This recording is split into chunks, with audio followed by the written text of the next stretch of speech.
Hello guys, welcome back to my digital journal. If you're new here, welcome. So di video kali ini aku bakal bahas sesuai dengan hasil polling teman-teman, kita bakal bahas rangkuman grammar penting untuk UM/UGM 2026. Nah, buat teman-teman yang ingin ngerjain bareng-bareng dan dapat materi rangkumannya juga, bisa klik link PDF yang udah aku cantumkan di description ya. Oke, tanpa lama-lama lagi langsung saja kita ke videonya. Oke guys, kita lanjut aja ke pembahasannya. Jadi di sini kita bakal pelajari ada 12 materi, dari yang number one dari sentence and clause sampai yang terakhir itu ada conditional sentences. Nah, untuk masing-masingnya nanti aku bakal kasih materi penjelasannya dan nanti tiap materi juga bakal ada quiz yang kita bakal diskusi bareng-bareng. So, jangan lupa untuk cek PDF-nya juga ya, teman-teman. Nah, kita mulai dari yang pertama nih, sentence and clause. Pertanyaannya, sentence tuh apa sih? Sentence itu adalah bahasa Indonesianya kalimat ya. Pasti teman-teman udah paham juga. Kalau kalimat itu adalah satuan bahasa terkecil yang mengungkapkan pikiran yang utuh. Dan sebuah kalimat itu harus terdiri dari independent clause atau klausa independen. Nah, apa sih perbedaan kalimat sama klausa? Jadi kalau klausa itu adalah minimal harus ada subjek sama verb. Tapi kalau kalimat itu harus terdiri dari independent clause atau klausa independen. Nah, kalimat itu ada 4 ya, ada kalimat sederhana, simple sentence, compound sentence, complex sentence, dan compound complex sentence. Yang pada dasarnya suatu kalimat itu adalah pasti ada klausa satu ya, minimal, yaitu adalah satu independent clause, yaitu subject dan verb. Nah, sekarang coba kita lihat yang kedua. Ada juga yang namanya tuh noun clause, teman-teman. Apa itu noun clause? Noun clause itu adalah klausa. Klausa itu kan terdiri subjek sama kata kerja. Tapi di sini klausanya tuh fungsinya sebagai kata benda atau noun dalam sebuah kalimat. Jadi kalau sebagai noun kan dia fungsinya bisa sebagai subjek atau dia bisa menjadi objek ya dari suatu kalimat. Emang kayak gimana sih noun clause? Noun clause itu biasanya ada conjunction kayak what. Itu aku tulis aja ya, conjunction di sini. Terus nanti ada subjek ya she. Terus ada said itu verb. Nah, itu adalah bentuk noun clause. Kalau dalam objek, misalnya kayak di sini, I don't know where he lives, kan sebenarnya kalimat utamanya kan subjeknya I ya. Don't know itu adalah verbnya, sedangkan where he lives itu adalah objek. Nah, gitu ya teman-teman. Jadi noun clause itu fungsinya sebagai kata benda. Terus yang kedua, the problem is that we don't have enough time. Nah, di sini udah ada subjeknya the problem, sama is-nya tuh verbnya ya teman-teman. That we don't have enough time itu adalah noun clause yang berfungsi sebagai objek. Gitu. Jadi sebuah kalimat tuh belum utuh ya kalau belum ada subjek verb utamanya, karena noun clause itu fungsinya hanya kadang bisa sebagai objek atau bahkan jadi subjek suatu kalimat. Nah, terus kita lihat nih di sini teman-teman, rumus penting noun clause. Noun clause itu ada conjunction, subjek sama verb. Jadi jangan gunakan pola kalimat tanya ya, bukan I don't know where is he, tapi I don't know where he is. Nah, jadi subjeknya dulu baru verb setelah conjunction. Sekarang kita kuis yuk. Nah, di sini ada the research. Oke, udah ada subjek. Terus ini kita belum tahu titik-titiknya apa, tapi di sini setelah itu ada that people tend. Nah, di sini kan ada conjunction, subjek sama verb ya, teman-teman. Nah, berarti kan di sini adalah fungsinya sebagai noun clause ya di sini. Nah, berarti kalau kita lihat di sini kurang verb yang utamanya ya. Nah, berarti di sini mana yang merupakan verb? Yang A jelas bukan ya, whose, B awalnya that, D that, supporting itu adalah verb ing, dia bukan kata kerja yang bisa berdiri sendiri. Jadi harus ada to be sebelum verb ing.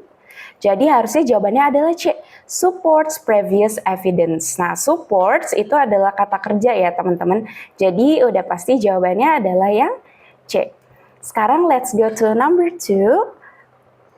She adds that while it is not known, behavior such as eating while distracted and eating fast food on the go may be to blame. Nah, berarti kalau kita lihat di sini lagi mau tahu ya, apanya sih noun clause-nya ya?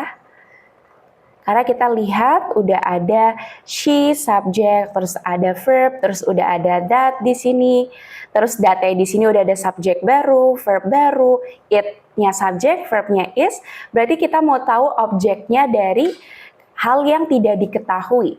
Nah, kita lihat apa sih kalimat utamanya? Dia menambahkan nih, walaupun tidak diketahui titik-titik behavior atau perilaku seperti makan ketika sedang terdistraksi atau makan sedang lagi makan fast food ya, makan cepat saji, itu tuh bisa jadi hal yang dipersalahkan atau yang menjadi akibatnya ya, kemungkinan. Nah, berarti kan kita lagi mau tahu ya alasan, jadi kita tuh belum tahu alasan penyebab dari suatu hal, ya kan? Nah, kita lihat dari yang A. What drive us to eat quickly? Apa yang mendorong kita makanan dengan cepat? Ini masuk akal nggak teman-teman? Masuk akal ya, karena artinya kan what drive us to eat quickly itu berarti apa sih yang mendorong kita makan dengan cepat? Yaitu cocok. Tapi di sini kasih tahu, mungkin yang bisa dipersalahkan adalah makan ketika sedang terdistraksi atau makanan cepat saji. Berarti jawabannya yang A. Terus kita lihat yang B, kenapa salah? When it drive us to eat quickly. Kapan itu mendorong kita makan dengan cepat. Nah, kalau kapan tuh ngebahas tentang waktu ya. Apakah kita ngebahas tentang waktu di sini? Sebelah kanannya kan tidak ya. Di sini sedang ngebahas tentang alasan-alasan penyebabnya.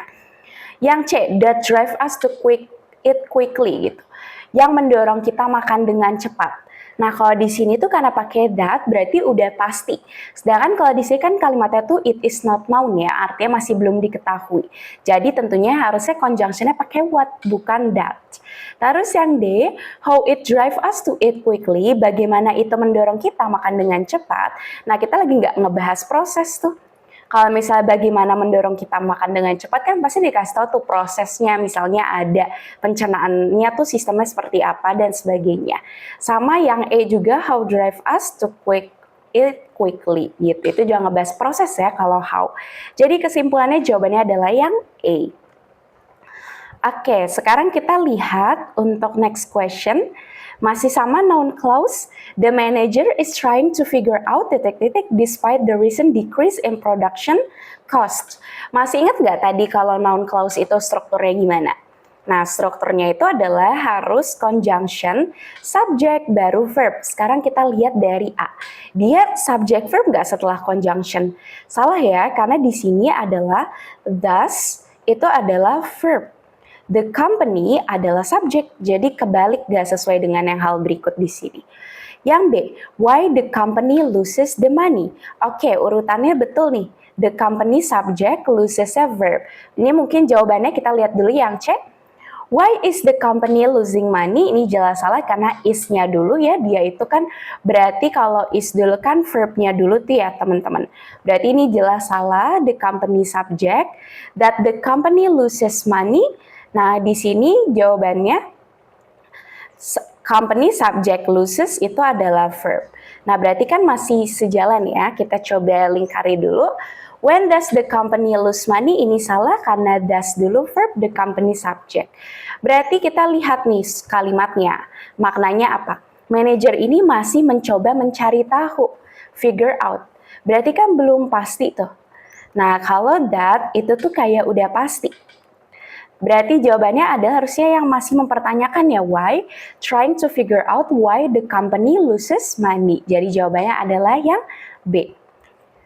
Oke teman-teman, di sini aku mau ada tips buat teman-teman yang ingin belajar grammar dari dasar, itu bisa menggunakan English Study Planner 2026. Kenapa? Karena di Study Planner tersebut aku udah cantumkan vocabulary penting, grammar-grammar penting, dan juga sumber-sumber bacaan yang penting untuk memperkuat fondasi bahasa Inggris teman-teman. Nah, nanti juga di English Study Planner ini teman-teman bisa dapat rangkuman gratis untuk tiap materi-materi grammar yang ada di Study Planner ini. Nah, buat teman-teman yang ingin, jangan lupa untuk klik link description ya di English Study Planner 2026. Oke, sekarang kita ke materi kedua, teman-teman. Ada conquered atau bisa juga materi ini tuh disebut subject-verb agreement.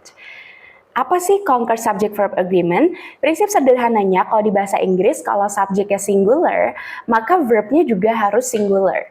Ya, jadi harus saling menyetujui, saling berpasangan. Sedangkan kalau subjeknya plural, maka verbnya juga harus plural nih, teman-teman. Gitu. Emang apa sih subjek yang singular? Subjek yang singular tuh kayak he, she, it, atau benda tunggal lainnya. Sedangkan kalau subjek jamak tuh kayak they, we, you, dan benda jamak lainnya. Biasanya kalau benda yang jamak itu tuh biasanya pakai s. Kayak misalnya nih, book. Nah, book itu adalah nggak pakai S, jadi singular. Tapi kalau buku ada banyak kan jadi books ya teman-teman. Nah, itu adalah plural. Nah, ini adalah yang subjek, tapi kebalikannya nih, kalau verb untuk yang singular, dia tetap pakai S. Jadi misalnya reads. Nah, itu adalah singular. Verb ya, kalau ini membaca, tapi kalau membaca subjeknya plural, itu adalah read.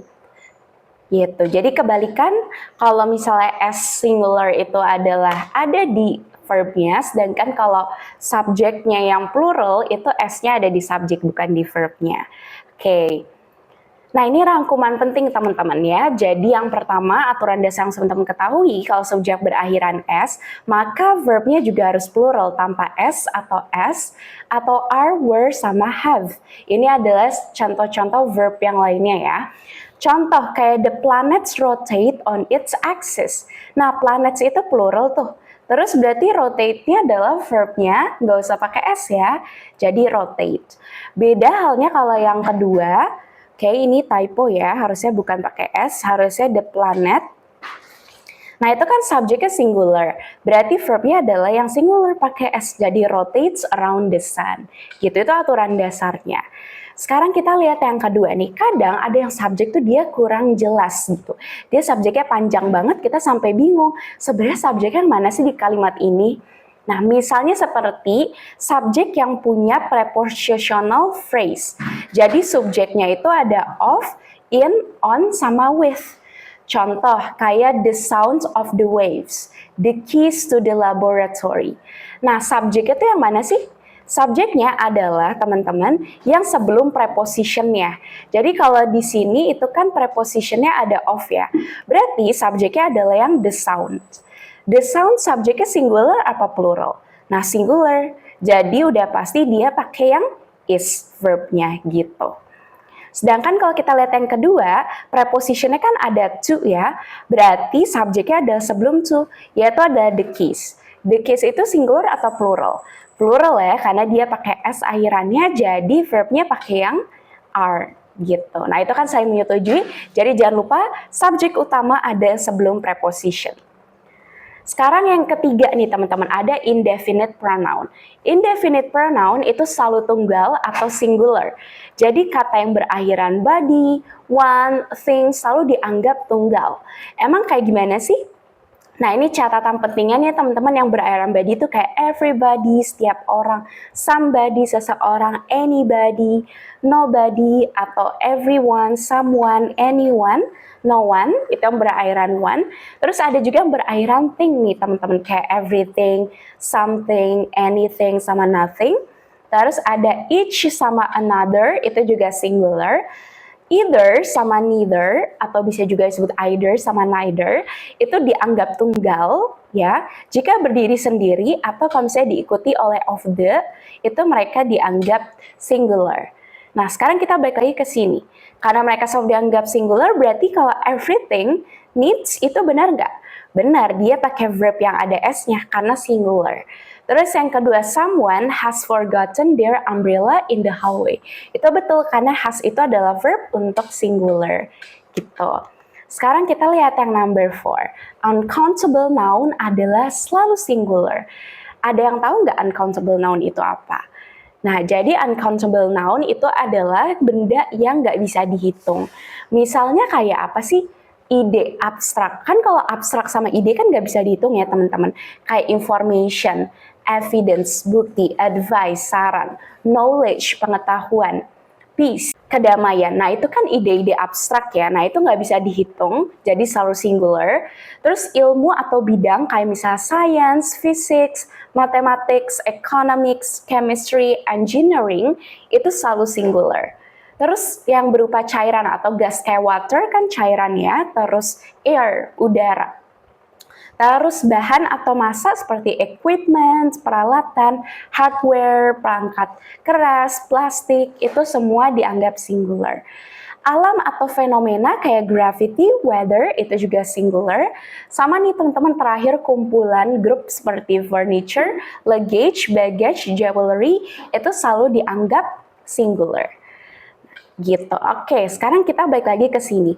Jadi kalau teman-teman ngelihat nih ada kata the furniture in this room, berarti udah pasti singular tuh verbnya pakai s looks.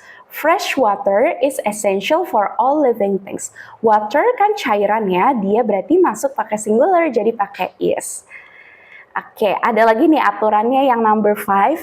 Kata yang memiliki every sama each itu selalu singular juga. Karena kan every itu artinya kan setiap ya. Each juga kan setiap ya teman-teman. Nah, karena setiap, jadi dianggapnya cuma satu. Jadi kayak every student receive a weekly assignment. Setiap siswa menerima tugas mingguan. Nah, itu receive-nya pakai S karena tunggal. Each component of the machine was inspected thoroughly. Nah, karena di sini ada kata each, ya berarti setiap komponen, berarti udah betul ya verbnya pakai was. Oke, sekarang yang number 6 ada double subjects yang menggunakan and, itu ada plural. Kalau misalnya ada dua hal yang berbeda nih teman-teman, mereka tuh jadi jamak ya. Kayak misalnya reading and writing, kan itu membaca dan menulis ya, suatu hal yang berbeda, jadi ada dua, makanya pakai are. The doctor and the nurse, ada dokter, ada perawat, maka verbnya nggak pakai s, jadi work, bekerja. Sekarang yang number 7, the amount of sama a number of. Nah, the amount atau the number of, nah itu selalu dianggap singular ya teman-teman. Tapi kalau a number of itu selalu dianggap plural. Contoh nih, the amount of rainfall decreases during the dry season. Nah, itu verbnya decreases pakai S tuh di akhirannya. Tapi kalau yang kedua, a number of students, itu selalu dianggap plural, jadi pakainya verbnya adalah join, gitu. Oke, sekarang kita quiz nih teman-teman. Tadi kita udah belajar tentang ada 7 jenis ya dari subject verb agreement. Yang penting sekarang kita lihat dari yang pertama. Subjeknya apa nih kira-kira di sini? Coba lihat dan dia termasuk singular atau plural. Nah, teman-teman di sini adalah subjeknya itu ada preposition ya, ada from. Nah, berarti karena ada preposition from, kita lihat subjeknya itu yang sebelum preposition, yaitu a new laboratory study. Berarti artinya adalah sebuah studi laboratorium baru. Nah, berarti kan di sini termasuknya apa teman-teman? Singular ya, karena hanya sebuah, ada kata a di sini. Nah, terus berarti pakainya yang mana verbnya? Tentunya verbnya yang pakai s ya, berarti yang a ya, suggest, yang ini. Oke, sedangkan kalau yang B, suggest, itu untuk yang plural. Oke, sekarang kita next question yuk. The discovery of various organic molecules on the surface of Mars, the possibility of ancient microbial life existing on the red planet. Oke, lihat dulu subjeknya apa nih kira-kira. Nah, subjeknya itu adalah sebelum preposition nih, karena ada of, ini preposition, berarti subjeknya yang the discovery atau penemuan itu. Nah, penemuan itu kan dia singular ya, nggak ada s-nya, discovery. Berarti kalau kita lihat di sini, yang mana yang merupakan verbnya? Tentunya yang B ya, increases, karena singular. Sedangkan kalau yang A itu adalah untuk pluralnya increase. Sekarang yang ketiga teman-teman, the research team noted that although several samples were contaminated, everyone in the physics department ... Oke, siapa ini subjeknya? Subjeknya adalah indefinite pronoun ya teman-teman, karena di sini ada preposition in. Nah, sebelum preposition ini ada apa nih? Ada everyone. Nah, everyone itu kan indefinite pronoun ya teman-teman. Yang kayak everyone, someone, anyone, and each, dia selalu dianggap singular. Jadi cari yang mana verb ada s, yaitu adalah agrees ya. Jadi jawabannya yang C. Sekarang yang number 4, coba kita lihat. Recent geological evidence indicates that the information from the tectonic plate movements ... essential for predicting future earthquakes. Oke, coba lihat nih subjeknya apa. Nah, kira-kira yang mana? Yang ini bukan movements. Belum tentu, bukan. Kenapa? Karena di sini ada from. Kalau from kan preposition ya teman-teman. Berarti sebelum preposition itu siapa subjeknya? ada the information. Masih ingat the information itu apa? Dia termasuk ke uncountable noun. Jadi uncountable noun kayak information, evidence, water, equipment itu selalu singular, berarti bisa pakai verb yang berakhiran s atau yang is. Berarti di mana di sini? Jawabannya D ya, is.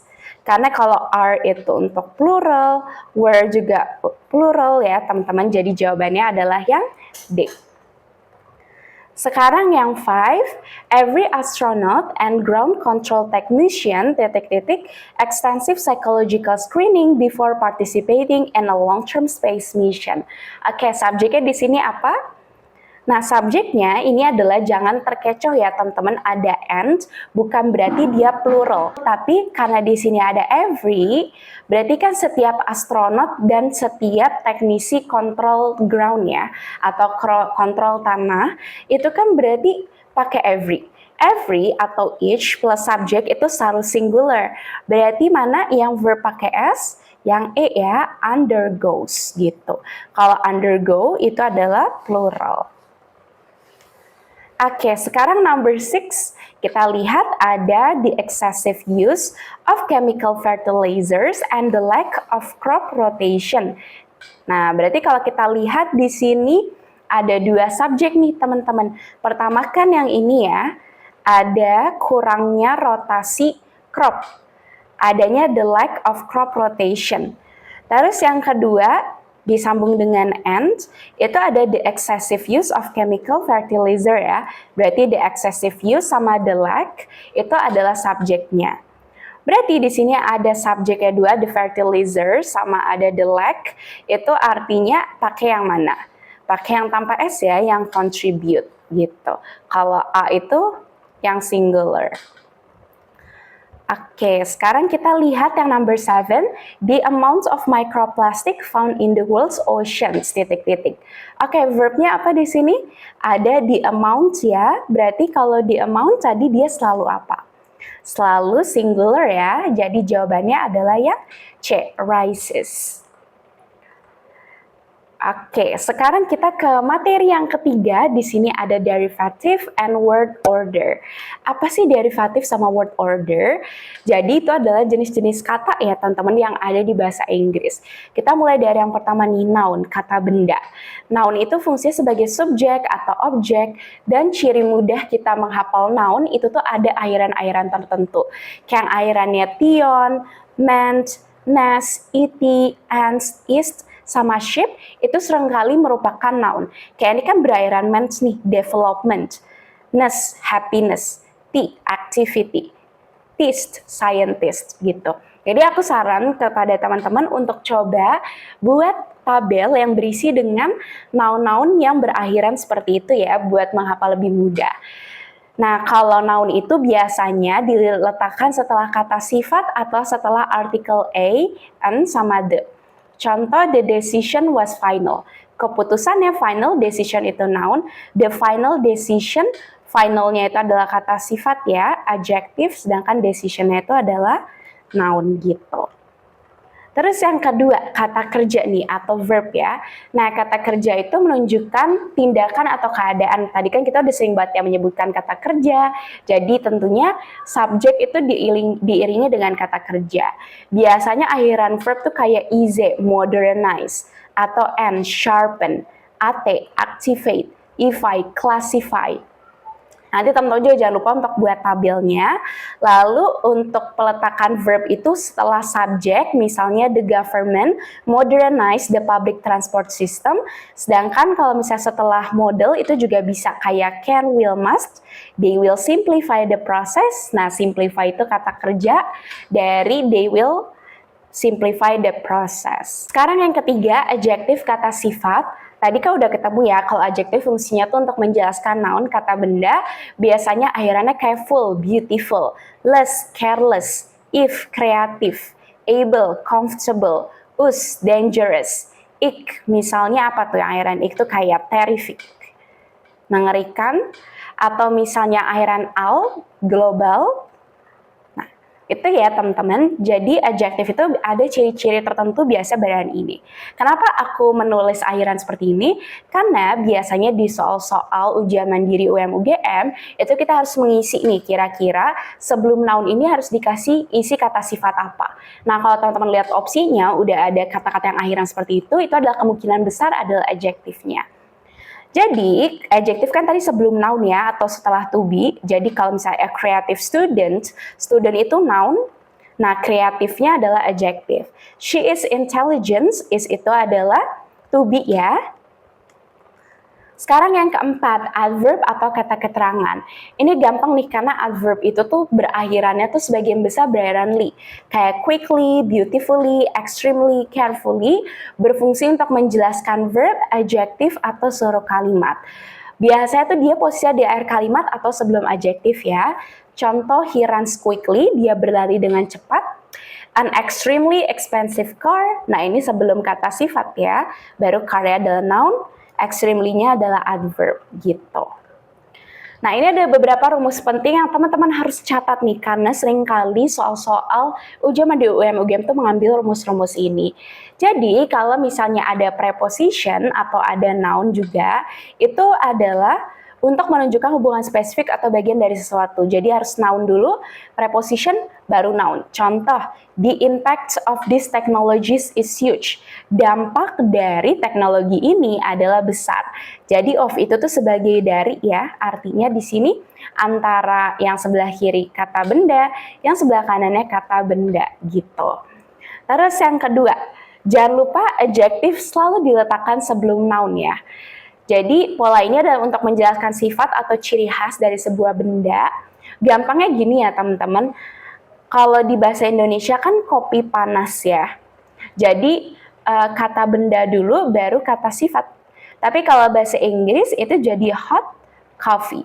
Jadi malah adjektifnya dulu baru ke noun gitu. Jadi begitulah ya, makanya kenapa harus dihafal, karena di sini adalah dia strategik tuh akhiran ik tuh ya teman-teman. Nah, berarti kan kalau akhiran ik itu kan dia adjektif. Terus decision adalah noun. Nah, itu adalah pola yang kedua. Sekarang pola yang ketiga, jangan lupa kalau adverb ada adjektif sama noun, urutannya adverb dulu, baru kedua adjektif, sama yang ketiga adalah noun. Contoh, a highly efficient system. Sistem yang efisiensinya tuh dengan tinggi. Nah, itu tulis dulu yang highly-nya. Tadi masih inget ya, adverb itu akhiran li. Terus efficient itu adalah adjective, system itu adalah noun.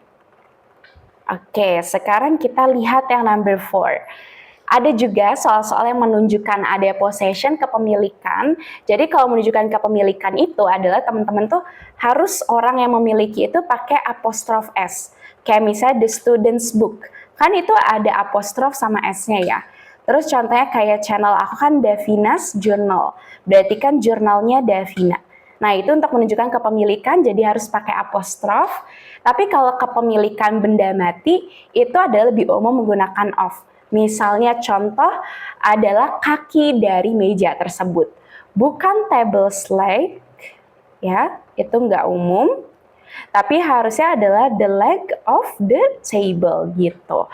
Terus yang ketiga, the student's books itu juga benar. Jadi kalau misalnya ternyata akhir namanya itu adalah S tuh kayak students, itu apostrofnya nggak usah pakai S lagi, cukup kasih apostrofnya aja gitu. Oke, terus yang berikutnya ada juga parallelism, mungkin teman-teman udah sering ketemu ya di bahasa Indonesia. Jadi kalau misalnya kalimatnya masih setara atau sejalan, tentunya harus paralel. Misalnya, I like books, music, and movies. Semuanya kan noun tuh ya teman-teman. Terus kalau verb ing dengan verb ing, she enjoys swimming, hiking, and running. Kalau adjektif sama adjektif lagi, the task was difficult, tiring, and frustrating. He is not only smart but also wealthy gitu, sama-sama adjektif. Biasanya kalau paralel itu tanda-tandanya ada and atau not only but also ya.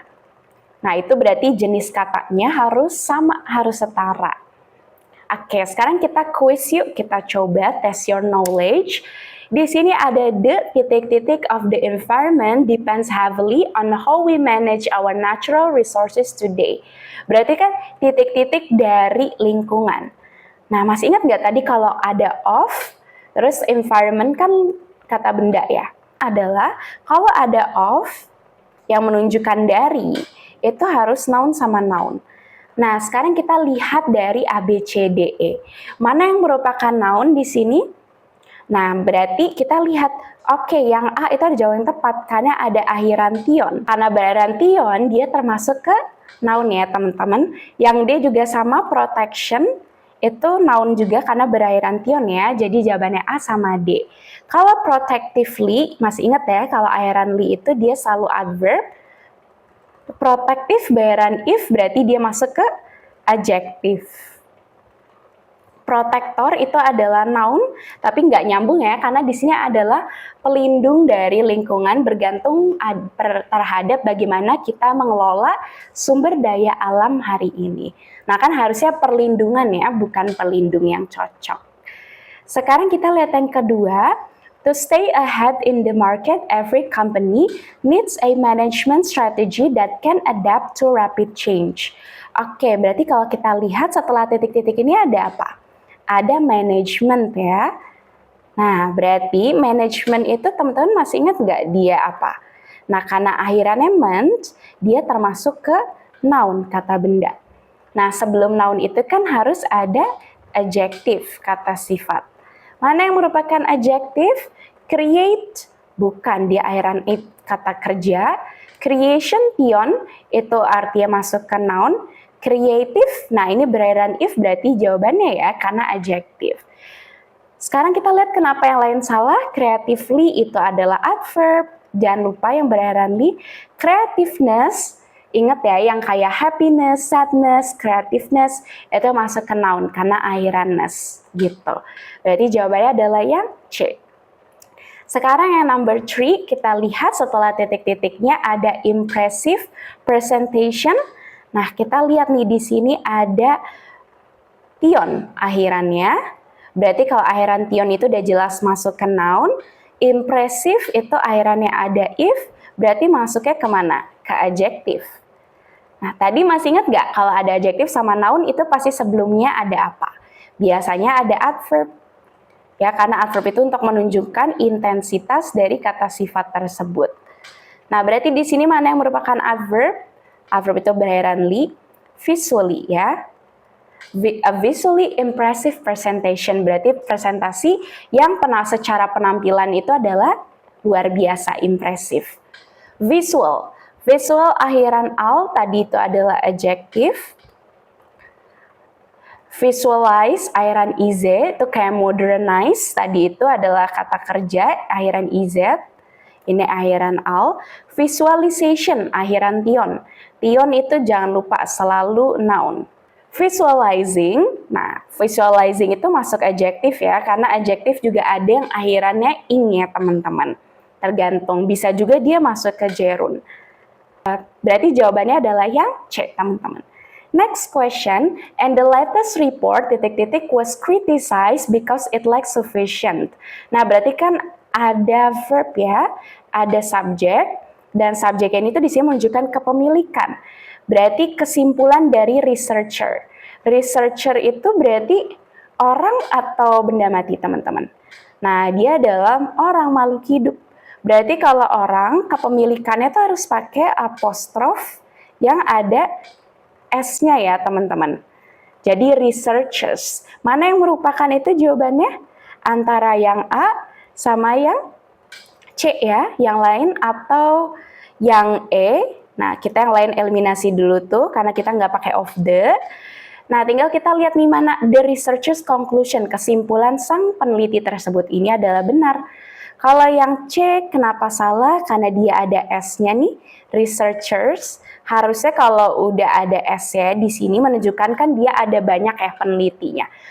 Kesimpulan para peneliti tersebut itu apostrofnya nggak usah pakai S lagi. Jadi seperti ini harusnya. Researchers conclusion. Terus yang E, the research conclusion. Nah kalau ini kan nggak mungkin ya kesimpulan dari penelitian. Research itu. Nah, itu kan bukan orang ya, teman-teman. Sedangkan yang pakai apostrof S itu adalah wajib orang, yaitu ada researcher yang artinya adalah peneliti ya di situ. Berarti kesimpulan sang peneliti tersebut. Jadi jawabannya adalah yang A. Sekarang number 5. The experiment was designed to be cost effective, and environmentally friendly. Nah, berarti kan kalau kita lihat di sini ada kemungkinan paralel ya, teman-teman. Kenapa? Kalau kita lihat itu ada A ya, cost effective, terus ada titik-titik, terus ada and dihubungkannya, dan yang terakhir ada C ya, di sini aku sebut aja environmentally friendly. Ini kira-kira masuk ke kelas kata apa nih teman-teman? Nah, karena ini akhirannya if tuh cost effective, berarti kan dia adjektif ya. Udah pasti nanti kalau udah ada satu yang adjektif, maka C juga adjektif friendly. Nah, friendly itu di sini li-nya bukan sebagai adverb ya, tapi friendly itu maksudnya ramah. Nah, berarti jawabannya apa di sini? Ini adalah adjektif juga. Berarti kita untuk mengisi titik-titik ini juga harus adjektif nih, teman-teman. Kita lihat dari yang pertama ya, di sini ada innovation, akhiran tion berarti noun. Innovate, berarti dia adalah verb ya. Inovatif, ini adjektif karena akhiran if. Berarti jawabannya adalah yang C. Innovatively itu adalah di sini adverb. Karena dengan inovatif artinya innovating itu bisa gerund atau bisa adjektif ya. Cuman di sini nggak cocok kalau adjektifnya pakai innovating yang artinya berinovasi. Nah, berarti jawabannya adalah cost effective, inovative, and environmentally friendly. Oke, nah kita tadi udah 3 materi, semoga teman-teman masih semangat. Nah, sekarang kita lanjut ke materi keempat, yaitu adalah tenses. Nah, apa sih itu tenses? Dan tenses itu nggak kita pelajari semua ya teman-teman. Di sini aku ada tenses-tenses penting aja yang selalu muncul di UTUL UGM, itu dari tahun ke tahun. Nah, kita mulai dari yang pertama, simple present tense. Simple present tense ini adalah bentuk yang paling sederhana. Fungsinya ada 3, menyatakan fakta ilmiah, kebenaran umum, sama yang ketiga rutinitas. Rumusnya apa? Subject verb 1 pakai S kalau dia singular ya di verbnya, tapi kalau plural berarti dia nggak usah pakai S ya di verbnya tersebut. Sebenarnya untuk mengerjakan soal tenses, teman-teman tuh bisa lihat keterangan waktunya terlebih dahulu. Dan di sini aku ada keterangan waktu yang selalu mengindikasikan dia tuh simple present tense. Biasanya ada kata always, selalu, usually, biasanya, often, seringnya, everyday, tiap hari. Nah, itu kan berarti menunjukkan rutinitas semua ya teman-teman keterangan waktunya. Jadi makanya dia masuk simple present. Nah, coba aku contoh ini kepada teman-teman, emang fakta ilmiah yang seperti apa sih yang biasanya dipakai simple present. Contoh, the earth core generates a magnetic field.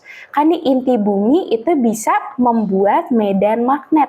Nah, itu kan fakta ilmiah ya teman-teman. Makanya karena udah fakta ilmiah yang udah menjadi kebenaran umum, jadi dia pakainya verbnya yang pakai S dan pakai simple present. Sama juga berikutnya yang mana mereka itu memproteksi planet dari radiasi matahari. Nah, itu juga pakai verb yang S juga, simple present tense. Contoh lainnya fakta ilmiah, marine biologists observe how coral reefs provide essential habitats. Nah, berarti kan ahli biologis kelautan itu mengamati nih bagaimana terumbu karang itu bisa memberikan habitat yang penting. Nah, itu kan fakta ilmiah ya teman-teman, jadi simple present tense. Sekarang yang kedua juga yang gak kalah pentingnya ada simple past tense. Nah, karena namanya past kan berarti kejadiannya di lampau ya, masa lalu. Jadi memang harus kejadian yang terjadi dan selesai di masa lalu. Dan wajib ada keterangan waktunya ya teman-teman. Keterangan waktunya tuh seperti apa? Kayak yesterday, last week, kayak itu minggu lalu, kemarin, tahun 1945, ago, previously, itu menunjukkan dia simple past tense. Berbeda ya, kalau simple present tadi kan nggak wajib ya pakai keterangan waktu, karena kita udah tahu kalau dia fakta ilmiah pasti pakai simple present. Cuman kalau ada keterangan waktu seperti ini, pasti masuk simple past. Makanya subject plus verb 2. Verb 2 tuh apa sih? Verb 2 tuh gampangnya, yang regularnya ya, itu selalu pakai id akhirannya. Ya, kayak misalnya di sini discover jadi discovered. Researchers discovered a new species of marine life during the 2023 deep sea expedition. Nah, di sini ada keterangan waktunya nih. Kejadiannya mereka menemukan spesies baru itu tahun 2023. Berarti kan itu udah jelas lampau ya, teman-teman. Nah, itu maksud aku adalah time markers. Sekarang yang ketiga, ada simple future tense. Nah, sesuai dengan namanya, berarti ini adalah untuk menyatakan kegiatan yang ada di masa depan, bisa rencana, prediksi, atau kejadian yang akan terjadi nanti. Kayak subject, will, sama verb one, rumusnya gampang ya. Will tambah verb one aja, dan wajib ada keterangan waktu seperti tomorrow, next year, tahun depan, nanti, later, soon, segera, atau di dekade ke depan. Contoh nih kalimat yang ini, economists predict that digital currencies will transform the global financial landscape in the near future. Nah kan ini para ekonomis itu memprediksi nih kalau mata uang digital itu bakal mentransformasi finansial global. Kapan? Oh, in the near future, berarti di masa depan yang akan datang atau yang dekat ini. Itu kan berarti simple future ya teman-teman, ada keterangan waktunya. Sekarang yang number 4 nih yang agak tricky, itu ada present perfect tense. Kalau kamu ingin menyatakan suatu kejadian yang sudah terjadi, tapi waktu tidak disebut, contoh nih aku bilang seperti ini, I have read that book. Jadi kamu lagi bilang, aku udah pernah kok baca buku itu. Tapi teman-teman gak ngasih tau tuh baca bukunya kapan. Mungkin tahun lalu, atau minggu lalu, atau kemarin. Nah teman-teman jangan pakai simple past, tapi pakai present perfect. Menunjukkan kalau teman-teman sudah membaca buku tersebut. Nah selain itu juga, present perfect itu fungsi yang kedua adalah kejadian dari masa lalu yang masih berlanjut atau berasa efeknya sampai sekarang. Contoh teman-teman bilang nih, aku sedang membaca buku tersebut sampai saat ini dan udah dimulai itu dari minggu lalu. Nanti teman-teman kasih tahu aja since last week. Berarti kan dari minggu lalu sampai sekarang teman-teman tuh masih ngebaca buku tersebut. Nah, pakai present perfect tense. I have read that book since last week. Itu juga nggak salah ya. Jadi ada dua fungsi tersebut. Rumusnya apa? Subject have, has, sama verb 3. Nah, verb 3 juga kalau yang regular, itu akhirannya pakai ed ya, teman-teman. Kayak implemented, kan itu asalnya dari implement. Nah, cuman karena dia itu verb 3, jadi implemented. Kalau yang read, itu dia memang merupakan irregular ya. Jadi ada beberapa aturan tertentu dalam bahasa Inggris kayak misalnya read itu jadi tetap sama jadi read ya. Verb 3-nya cuman cara bacanya aja yang dibeda. Contoh lainnya kayak misalnya eat itu verb 1, tapi verb 3-nya jadi eaten gitu. Nah, itu beberapa informasi aja yang irregular ya, teman-teman. Dan present perfect tense tuh ada beberapa time markers yang bisa menjadi penanda. Misalnya udah ada kata since, atau for, already, yet, so far, recently, lately, up to now. Itu ada present perfect tense. Contoh, the government has implemented several new policies to combat inflation since the beginning of the year. Berarti pemerintah tersebut telah mengimplementasikan beberapa kebijakan baru ya untuk melawan inflasi sejak awal tahun. Nah, karena ada kata since, udah pasti dia present perfect tense ya, dari awal tahun sampai sekarang masih berlanjut. Terus yang number 5, last but not least, ini juga penting ya teman-teman, past continuous tense. Jadi ada 3 fungsi. Pertama, kejadian yang sedang berlangsung pada waktu spesifik di masa lalu, itu memang sedang berlangsung. Atau suatu aksi yang terinterupsi oleh kejadian lain di masa lalu, atau teman-teman lagi mau bilang tentang ada 2 kejadian yang terjadi bersamaan. Nah, rumusnya tuh dia beda nih ya. Was sama were sama verb in ya. Was itu untuk yang subjeknya singular, tapi kalau were itu adalah kalau subjeknya tuh adalah plural ya. Nah, itu adalah untuk yang perbedaannya. Terus pakai verb in. Biasanya ada keterangan waktu kayak at this time yesterday, itu kan waktu spesifik pas banget lagi waktu yang sama tapi kemarin aku sedang melakukan apa. Nah, itu past continuous tense.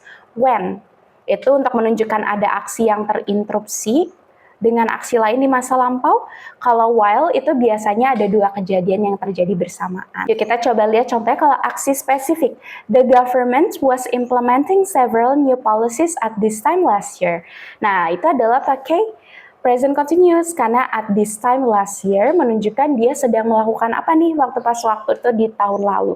Oh, sedang mengimplementasikan beberapa kebijakan baru. Tapi kalau aksi terinterupsi gimana tuh? The economist was explaining the inflation data when the electricity went out. Nah, para ahli ekonomis itu sedang menjelaskan nih data inflasi hingga ketika mereka itu tiba-tiba mati listrik, the electricity went out. Nah, itu kan terinterupsi ya, ada yang sedang berlangsung tapi tiba-tiba ada mati lampu. Terus dua aksi bersamaan. While the central bank was raising interest rates, nah ini ada kegiatan pertama central banknya atau bank sentral meningkatkan nilai suku bunganya, dan di sini publiknya was adjusting their spending habits gitu. Jadi para publiknya sedang menyesuaikan kebiasaan pengeluaran mereka. Itu kan ada dua aksi yang terjadi ya pada saat yang bersamaan. Ada suku bunga naik oleh bank sentral dan publiknya juga pada saat yang bersamaan menyesuaikan pola kebiasaan mereka dalam berbelanja ya atau pengeluarannya. Oke, sekarang kita kuis yuk teman-teman. Kita lihat urutannya ya. Pasti kalau tenses itu dilihat dulu time markers-nya apa ya di sini. Nanti kamu bisa tahu dia masuk tense apa dari kelima tadi yang penting. Terus kalau misalnya ternyata nggak ada time markers, kita lihat fungsi kalimat tersebut itu sedang mengarah kemana. Nah, kita lihat dari yang ada keterangan waktu, ada last year ya, bahwa grup dari paleontologist ini titik-titik a perfectly preserved dinosaur embryo inside a fossilized egg in southern China last year. Berarti kalau misalnya ada kata last year, dia termasuk tense apa? Simple past ya, jadi pakai subject sama verb 2. Di sini subject sama verb 2 adalah yang discovered gitu. Oke, sekarang kita lihat yang berikutnya. According to the official NASA schedule, the James Webb Space Telescope new data regarding the atmosphere of exoplanets next month. Oke, cari dulu time markers ya, keterangan waktunya ada apa? Yes, betul, ada next month, berarti masih masa depan, bulan depan. Jadi tense-nya pakai yang simple future ya. Subject plus will plus verb one tanpa S atau ES. Berarti mana yang ada will sama verb one? Tentunya yang C ya. Telescope will provide new data. Oke, sekarang kita lihat di sini ada keterangan waktu apa di sini, time markers-nya ada yang familiar? Betul, ada kata since ya teman-teman. Kalau since berarti kan sejak ya, sejak masa lalu sampai sekarang masih berlangsung. Tadi apa tuh kalau masa lalu sampai sekarang masih berlangsung? Present perfect. Berarti kalau present perfect harus ada subject, have sama has plus verb 3. Berarti kan jawabannya B atau C ya. Nah kalau have itu kalau subjeknya plural. Tapi kalau C adalah has observed itu kalau subjeknya singular. Nah di sini subjeknya adalah marine biologists. Ada S-nya. Berarti dia plural ya. Jawabannya adalah have observed. Oke, sekarang kita lihat yang berikutnya. The lab equipment, the chemical samples when the power outage suddenly occurred at midnight. Oke, keterangannya apa di sini? Nah, jadi di sini ada when, ya. Terus di sini ada power outage, mati listrik. Dan mati listrik itu kejadiannya lampau. Kenapa? Karena pakai verb 2 nih, occurred. Berarti kan ada kejadian yang terinterupsi ya oleh hal tersebut. Berarti kalau ada kejadian yang terinterupsi masuk ke apa tuh teman-teman? Masuk ke past continuous. Jadi pakai subject was, were, atau verb in. Nah kalau kita lihat di sini yang ada was atau were adalah cuman berarti jawabannya adalah was analyzing. Oke, sekarang berikutnya ada the Earth magnetic field, a vital role in protecting the atmosphere from solar radiation by deflecting most of the solar winds. Ada keterangan waktu nggak nih di sini?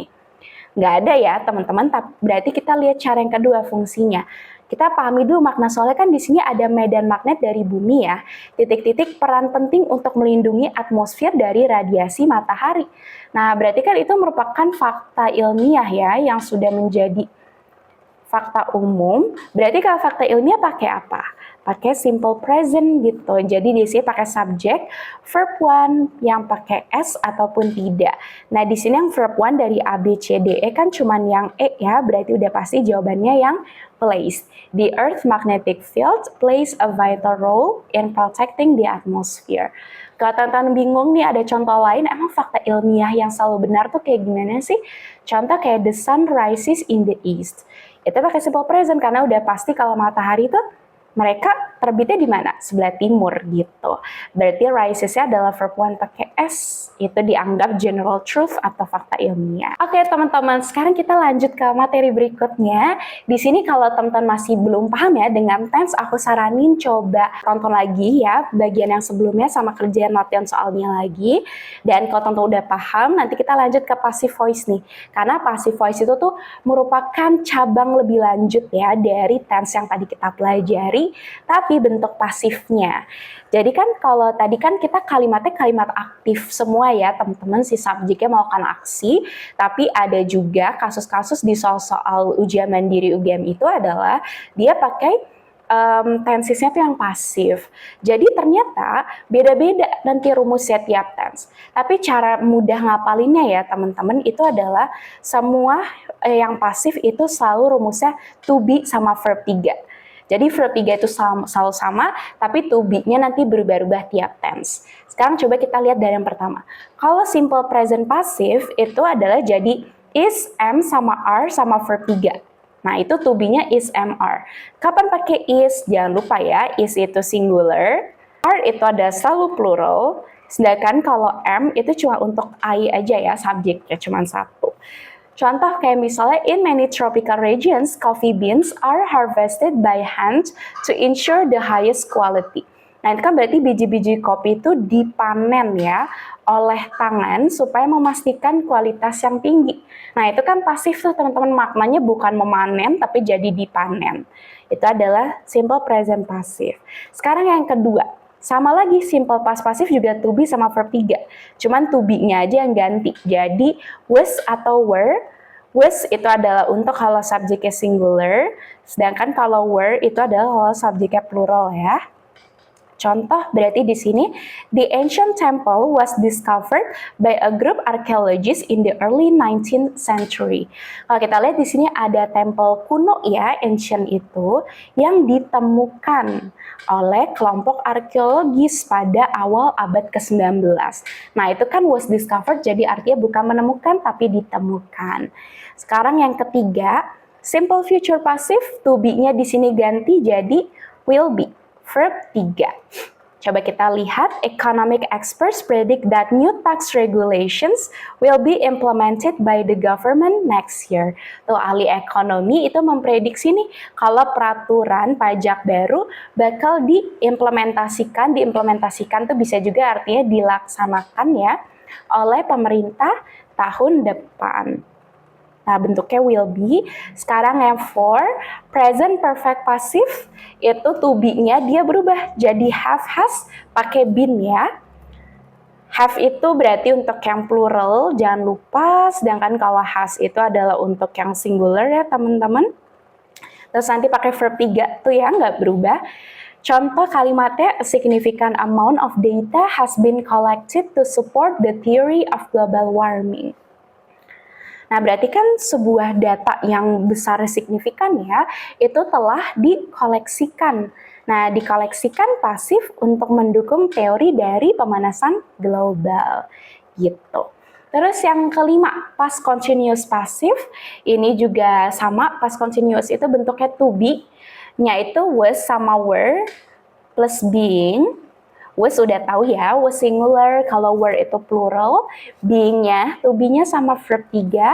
Contoh, the rare chemical samples were being tested in the lab when the power outage occurred. Jadi sampel kimia yang jarang itu sedang diuji di lab ketika tiba-tiba mati lampu. Gitu ya, jadi pasif. Tips menentukan kalimat aktif versus pasif gimana sih? Ya tentu kita bisa lihat dari subjeknya, apakah subjek itu bisa melakukan aksi tersebut atau tidak. Kan di sini ada the law in 1990, enacted atau was enacted. Enacted kan berarti artinya memberlakukan ya. Kalau was enacted itu adalah diberlakukan nih teman-teman. Nah, kira-kira hukum itu memberlakukan di 1990 atau diberlakukan? Tentunya yang diberlakukan ya, was enacted, jawabannya yang B. Gitu. Karena dia nggak bisa melakukan aksi tersebut. Terus yang kedua, the experiment consistent results. Kira-kira mereka bisa nggak eksperimen itu menunjukkan hasil yang konsisten atau mereka ditunjukkan hasil yang konsisten? Nah, tentunya adalah yang A ya, shows, karena mereka bisa menunjukkan hasil yang konsisten. Jadi dilihat ya, subjek kalimat tersebut bisa nggak melakukan aksi tersebut. Sekarang kita lihat dari yang pertama nih ya, apakah constructs atau menurut teman-teman jawabannya is constructed. The skyscraper with reinforced steel. Nah, tentunya mereka itu dikonstruksikan ya, atau dibangun, nggak mungkin dia membangun. Jadi gedung pencakarannya tersebut itu dibangun oleh besi yang kuat, itu cocok. Jadi jawabannya yang B. Terus yang kedua nih, apakah observe atau menurut teman-teman are observed di sini? Nah, jawabannya apa nih kira-kira? Apakah astronomers itu bisa mengobservasi pergerakan bintang atau diobservasi pergerakan bintang? Tentunya mereka bisa mengobservasi ya, karena itu tugas mereka. Terus yang ketiga, the data itu analyze atau mereka itu adalah is analyzed. Mereka dianalisis atau menganalisis. Data itu tentunya dianalisis ya oleh peneliti menggunakan perangkat lunak yang terspesialisasi, yaitu adalah yang B. Oke, sekarang bagian teman-teman yuk kita quiz dulu. The chemical samples in the high pressure chamber when the laboratory sensors triggered a safety alarm yesterday. Oke, ini kalimatnya kan artinya sampel kimia tersebut itu diuji atau menguji di ruangan yang tekanan tinggi. Tentunya diuji ya mereka, berarti udah pasti ini jatuh ke kalimat pasif. Tinggal yang kedua nih, keterangan waktunya apa di sini? Ya, time markersnya ada kata when nih di sini. Ketika tiba-tiba sensor laboratorium itu dipicu oleh alarm keamanan kemarin. Nah, itu kan berarti when sama verb 2. Itu masuk ke tense yang past continuous passive. Jadi pakai yang was, were, being sama verb 3. Berarti mana yang jawabannya tepat? Adalah were being tested in the high pressure chamber, gitu yang B. Sekarang yang kedua, kalimatnya aktif atau pasif nih? A groundbreaking cure for the rare virus, berarti adanya obat ya dari virus yang jarang tersebut itu menemukan atau ditemukan oleh medical researchers. Tentunya ditemukan ya teman-teman. Jadi udah pasti pasif. Terus time markersnya ada apa nih di sini? Time markersnya ada recently, berarti baru-baru ini. Kalau recently berarti pakai yang present perfect passive. Nih time markersnya ya. Jadi selain since juga kan tadi ada recently, lately sama for. Subjeknya have, has, sama been, sama verb 3. Berarti mana yang ada has, have?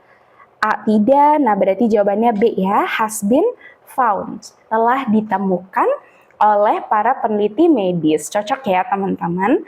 Sekarang kita yang berikutnya, the new Mars rover ... into orbit by the SpaceX rocket next Tuesday according to the mission plan. Kira-kira new Mars rover itu diluncurkan atau meluncurkan ke orbit? Nah, tentunya diluncurkan ya ke orbit oleh sama roket SpaceX tersebut. Berarti udah pasti pasif. Terus keterangan waktunya ada apa? Ada Selasa depan, next Tuesday. Berarti masuk ke yang simple future pasif ya. Subject will be sama verb 3. Berarti mana yang merupakan will be sama verb 3? Cuman yang E ya, will be launched into orbit gitu. Jadi new Mars rover bakal diluncurkan ke orbit oleh SpaceX rocket next Tuesday. Sekarang berikutnya coba kita lihat ancient ruins of a lost civilization, berarti kan ada serpihan-serpihan kuno ya dari peradaban yang hilang, itu dideteksi atau mendeteksi teman-teman. Karena kan ABCD-nya itu ya, deteksi atau mendeteksi. Nah, tentunya adalah dideteksi ya oleh satelit yang berteknologi tinggi. Oke, berarti pasif. Terus keterangan waktunya ada 2 bulan yang lalu. Berarti masa lampau ya, 2 months ago.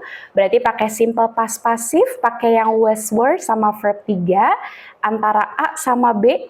Nah, berarti lihat nih subjeknya nih, kayak materi subject verb agreement. Ada of. Berarti kalau ada of itu di subjeknya adalah yang the ancient ruins. Nah, di ancient ruins itu kan plural ya teman-teman, karena ada S-nya tuh di akhirnya, serpihan-serpihan, berarti pakainya yang were ya, were detected by a high-tech satellite imaging system 2 months ago. Oke, next question di sini. In every photosynthesis process, solar energy titik-titik into chemical energy by chlorophyll. Nah, kira-kira energi solar itu bertransformasi ya, aktif atau ditransformasikan, diubah ya, ditransformasikan itu. Ditransformasikan ke energi kimia oleh klorofil. Nah, tentunya lebih cocok ditransformasikan ya, pasif. Dan di sini ada time markers, keterangan waktu enggak? Tidak ada ya, ini adalah merupakan fakta ilmiah. Karena udah pasti energi solar itu bakal diubah menjadi kimia oleh klorofil. Berarti kita cari mana yang simple present passive, yang pakai subject is, am, are, verb 3, berarti antara C sama D. Kita lihat subjeknya solar energy. Solar energy itu kan berarti energi solar ya, singular. Berarti pakainya yang C ya, is transform. Karena kalau D itu nanti malah jadi plural. Gitu teman-teman. Oke teman-teman, sekarang kita udah materi ke-6 nih, yaitu ada preposition and conjunction. Nah, jadi di sini aku udah rangkumin yang muncul sering kali di ujian mandiri UGM. Dan yang pertama tuh ada conjunction yang sifatnya pertambahan addition. Jadi gunakan untuk menambahkan informasi yang searah ya, positif sama positif, atau kalau misalnya negatif tuh bakal sama negatif lagi. Dan biasanya tuh pakai in addition, furthermore, moreover, yang artinya tuh sama-sama bisa selain itu atau lebih lanjut ya, teman-teman. Nah, itu adalah untuk pertambahan. Misalnya kayak gimana sih? The law protects free speech, furthermore it ensures privacy. Nah, itu kan hukum tersebut melindungi kebebasan berpendapat. Nah, itu kan lagi ngebahas manfaat hukum tersebut ya. Terus yang kedua, dia juga bisa untuk memastikan privasi. Nah, itu kan manfaat kedua. Jadi kalau informasinya masih sejalan tuh teman-teman kayak ini, berarti pakainya konjungsi yang kayak in addition, furthermore, sama moreover. Sekarang yang kedua, pertentangan atau contrast.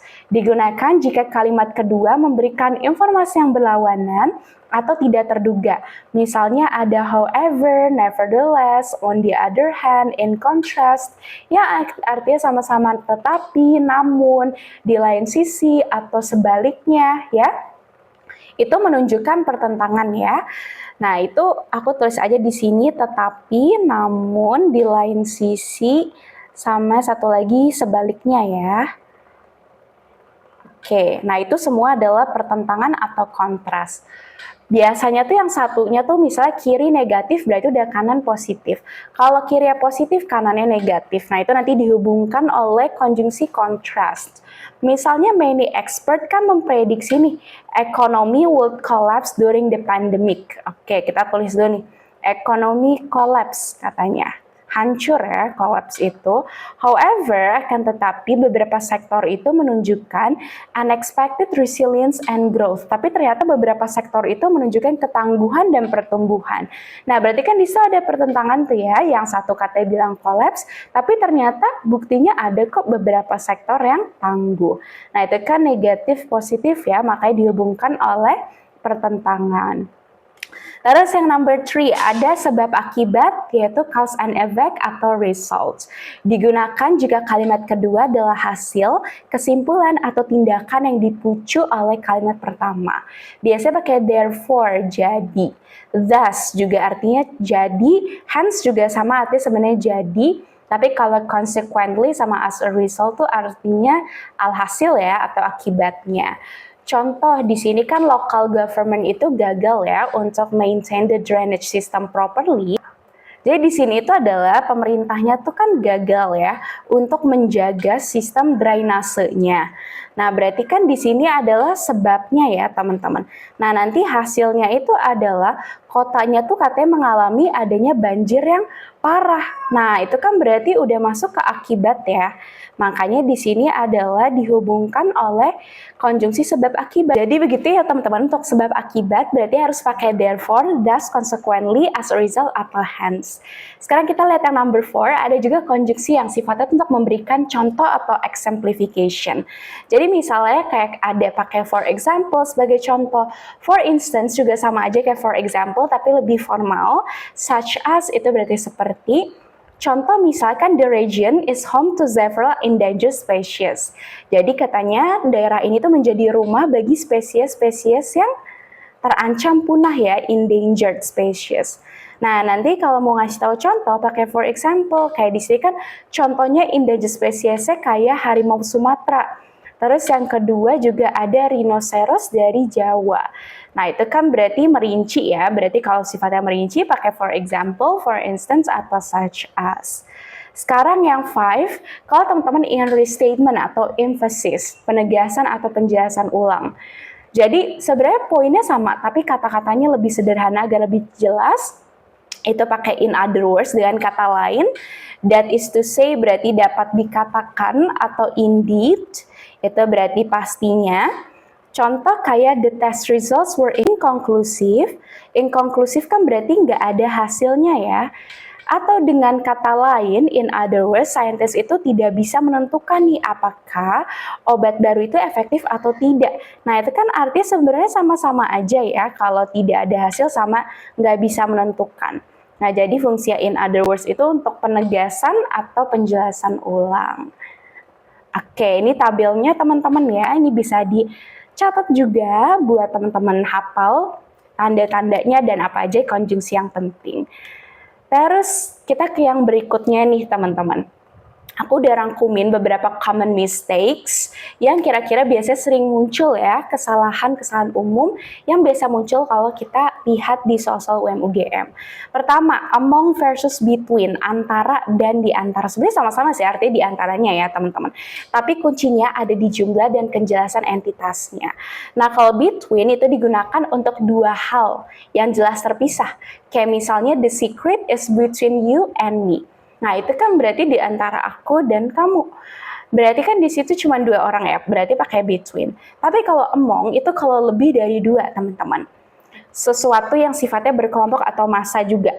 Contoh virusnya itu menyebar di antara populasi lokal. Nah, itu kan sifatnya massa. Jadi jangan pakai between lagi ya, pakainya adalah among. Sekarang yang kedua, because versus because of. Ini seringkali juga ketukar.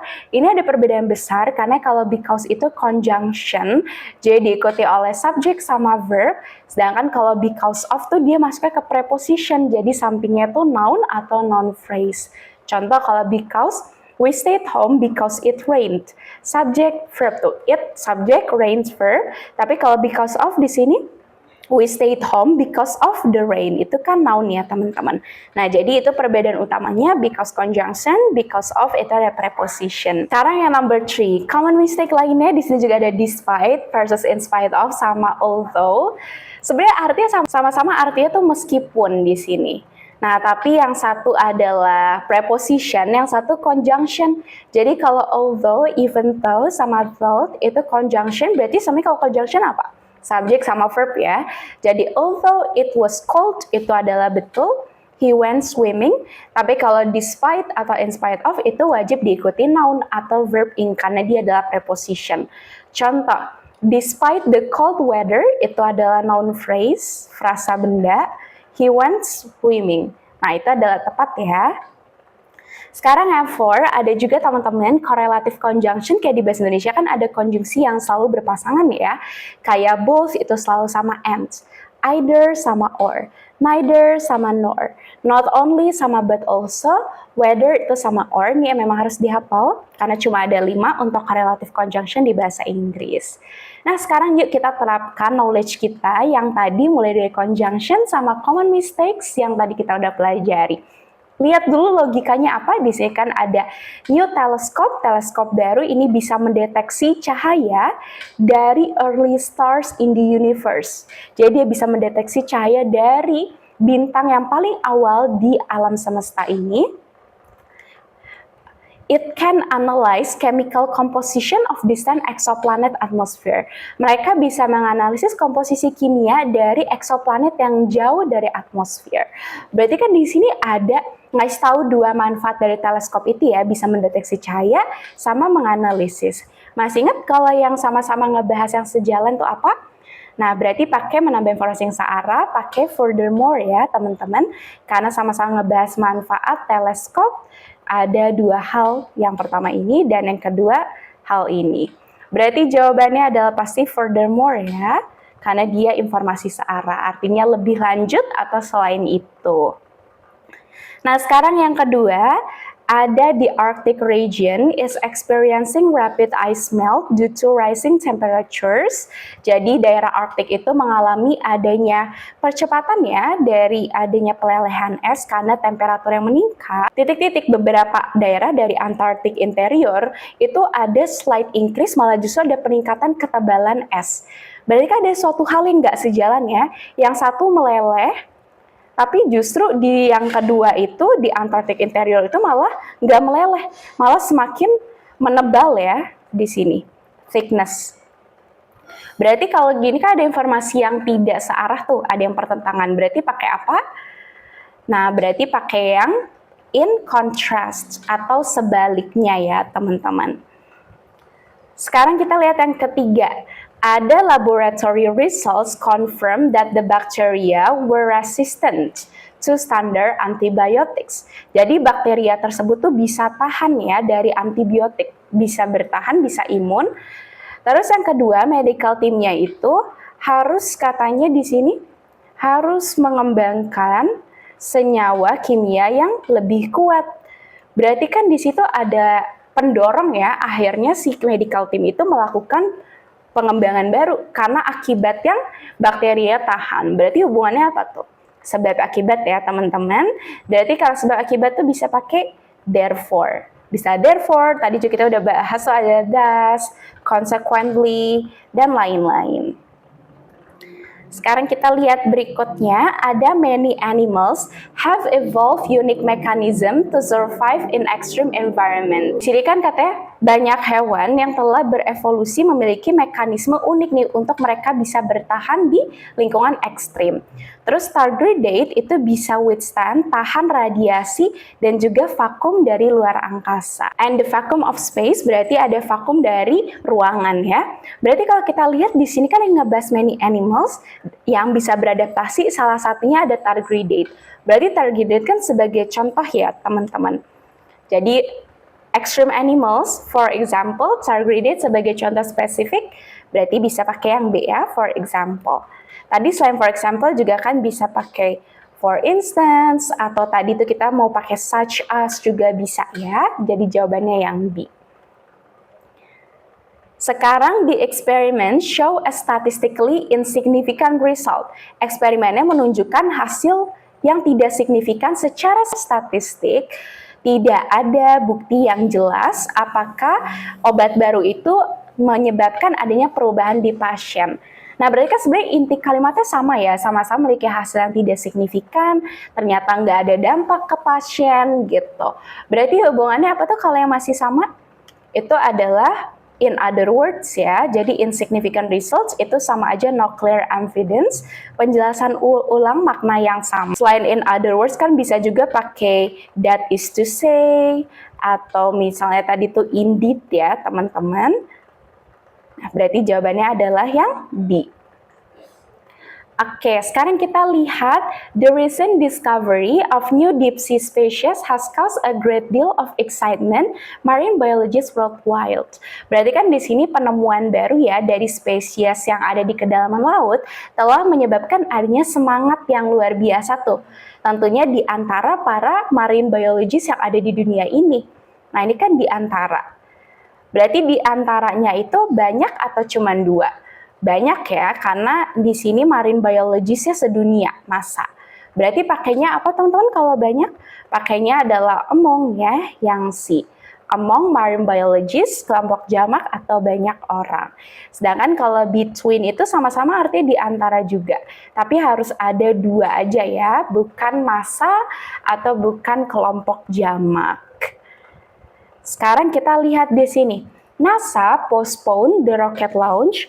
Berarti kan NASA ini artinya kan dia menunda ya, ada peluncuran roket, titik-titik, kecepatan angin di atmosfer atas yang melewati batasan aman.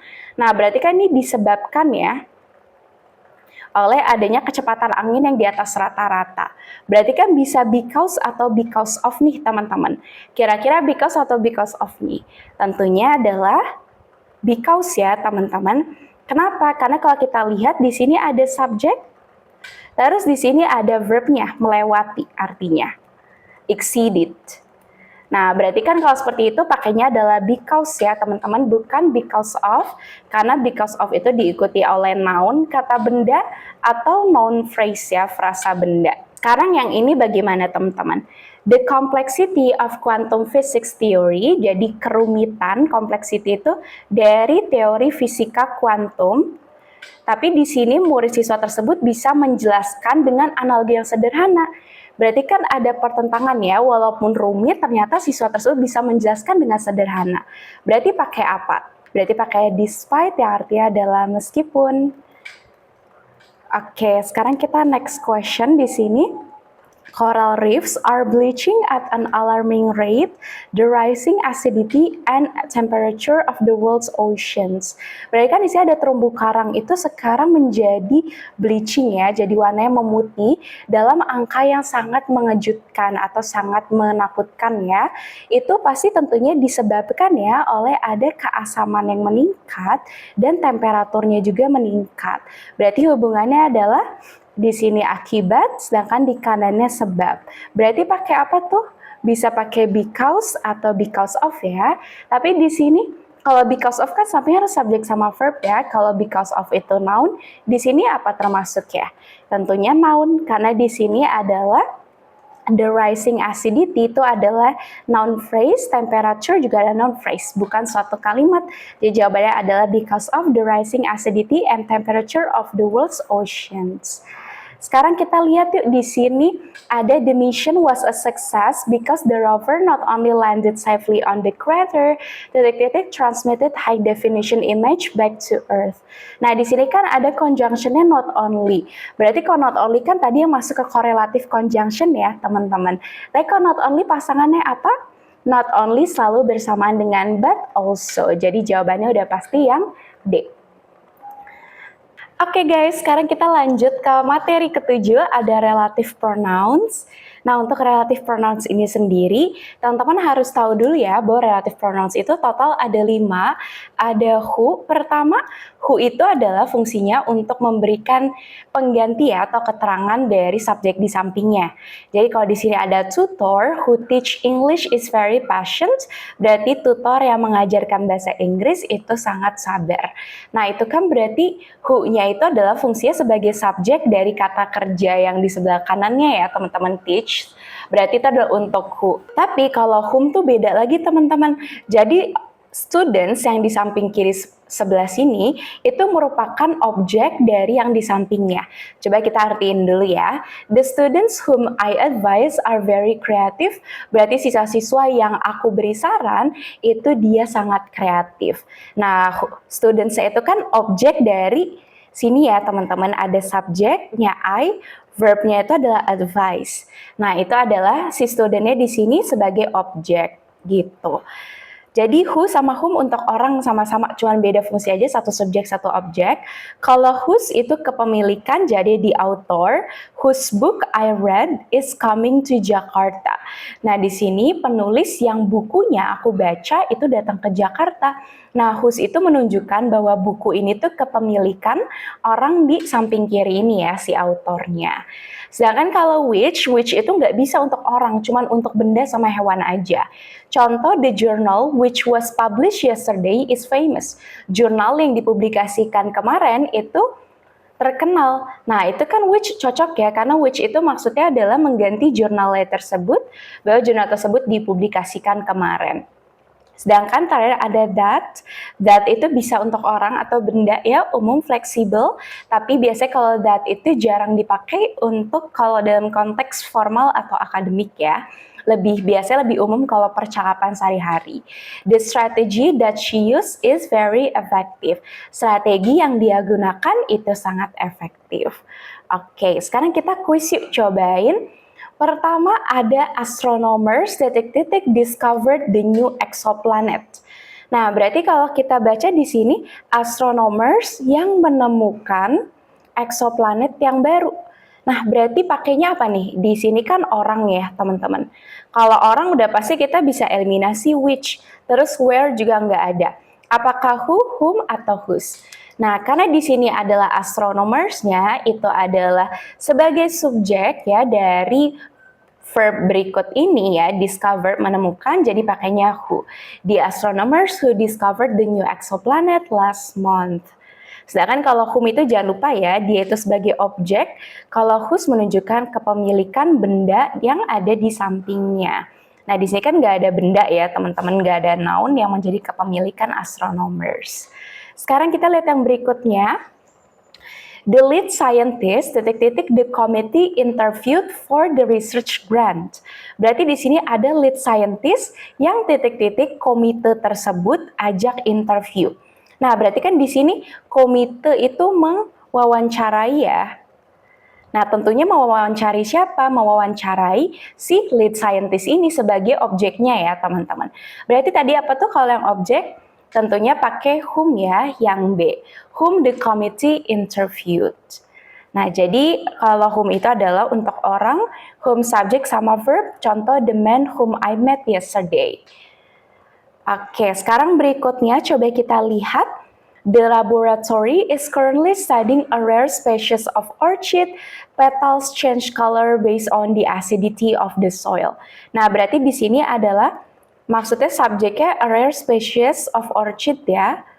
Nah, berarti ada spesies yang jarang dari bunga orchid. Yang mana di sini petalsnya itu berubah warna. Nah, berarti kan di sini petals itu kan berarti menunjukkan benda ya. Petals itu apa sih? Dia itu adalah kelopak. Nah, berarti kan maksudnya kelopak dari orchid ya. Orchid kan bunga. Berarti apa tuh kalau menunjukkan kepemilikan dari yang di sampingnya? Nah, itu adalah berarti whose ya, teman-teman. Jadi, whose petals change color. Berarti spesies yang jarang dari orchid yang mana kelopaknya itu berubah warna. Makanya cocok ya. Intinya kalau whose itu pasti sampingnya benda ya, teman-teman. Nah, sekarang kita lihat ada the solar panels were installed on the roof of the research center. Oke, ini subjeknya udah jelas bukan orang ya, tapi benda. Terus kalau kita lihat solar panel tersebut dipasangkan di atap tempat pusat riset tersebut. Berarti kita eliminasi tuh kayak who, whom, terus kita juga nggak sedang membicarakan kepemilikan ya, whose. Where itu nggak ada, berarti jawabnya udah pasti yang which were installed on the roof. Nah, jadi which itu adalah untuk menunjukkan kalau sampingnya yang bakal kita ganti itu bisa benda atau hewan ya. Nah, sekarang kita lihat yang berikutnya. Oke, ini langsung ada jawabannya ya. Tapi kalau kita baca di sini, ecologists are concerned about the specific chemical pollutants were found in the local river system after the flood. Kalau kita lihat kan di sini subjeknya yang mau digantikan ini ya, polutan kimia yang spesifik. Nah, polutan kimia yang spesifik itu benda. Berarti udah pasti nggak mungkin pakai who, whom, whose juga di sini nggak mungkin karena di sini menunjukkan kata kerja ya, bukan kata benda. Karena whose itu pasti sama noun. Where juga nggak mungkin, udah pasti that ya. Karena nggak ada pilihan which, jadi kita bisa aja langsung jawab aja pakai that were found in the local river system. Tapi kalau ada which, jawabannya juga benar juga ya. Jawabannya pollutants which were found in the local river system gitu. Oke, sekarang kita ke materi ke-8. Di sini ada participle, yaitu adalah bisa disebut sebagai reduced relative clause. Kan tadi kita udah bahas ya tentang relative clause, relative pronoun, atau bisa disebut juga seperti itu. Nah, kadang-kadang di soal-soal ujian mandiri UGM ini tuh sering muncul nih. Jadi, relative clause itu tuh di-reduced. Reduced tuh apa sih artinya? dikurangi atau disingkat ya teman-teman. Karena kalau kita baca kan tadi itu adalah bisa seperti ini ya. Misalnya people who exercise regularly tend to have better mental health. Kan di sini udah bentuk biasanya, ini juga benar sebenarnya. Tapi kadang suka ada opsi yang nggak langsung jawabnya who exercise, tapi bentuk singkatannya. Jadi kalau who exercise itu diganti menjadi people exercising regularly tend to have better mental health gitu. Jadi kalau kalimatnya aktif diganti yang tadinya seperti itu, hapus relatifnya, terus ganti jadi verb ing-nya. Jadi orang yang berolahraga secara reguler punya kecenderungan untuk mental health yang lebih sehat gitu. Nah, tapi kita juga nggak jarang bisa ketemu yang kalimat relative clause-nya itu pasif. Misalnya kayak di sini kan, the research which was conducted by Linda Pagani showed interesting result. Riset yang diadakan oleh Linda Pagani menunjukkan hasil yang menarik. Nah, kalau pasif itu jangan pakai verb ing ya, berarti which was-nya hapus aja, tinggal diambil conducted-nya aja. The research conducted by Linda Pagani showed interesting results ya. Riset yang diadakan oleh Linda Pagani menunjukkan hasil yang menarik. Nah, terus yang ketiga ada juga namanya apositif teman-teman, sebuah kata benda atau frasa kata benda yang diletakkan berdampingan dengan benda lain untuk memberikan penjelasan atau definisi tambahan. Jadi misalnya kayak gini, which is a flourishing technology. Kan dia ngasih definisi tuh ya, Gen I itu yang mana dia adalah teknologi yang sedang berkembang, bertransformasi bidang itu. Nah, ini kalau seperti ini, which is-nya juga hapus aja ya teman-teman. Kalian kan lagi ngasih tahu suatu penjelasan ya, atau definisi tambahan aja. Jadi langsung a flourishing technology transform the field gitu. Nah, coba kita langsung terapkan aja nih kalimatnya di sini. Biasanya nanti kalau di soal-soal UM-UGM itu langsung ada fill in the blank-nya. Nah, kita lihat apakah kalimatnya berupa aktif, pasif, atau apositif ya, tadi yang terakhir. Kalau kita lihat kan di sini ada tim riset, titik-titik, dampak dari sosial media. Nah, kira-kira di sini tuh harusnya who is studying, atau bisa juga ya who studies, atau dia pasif, who is studied.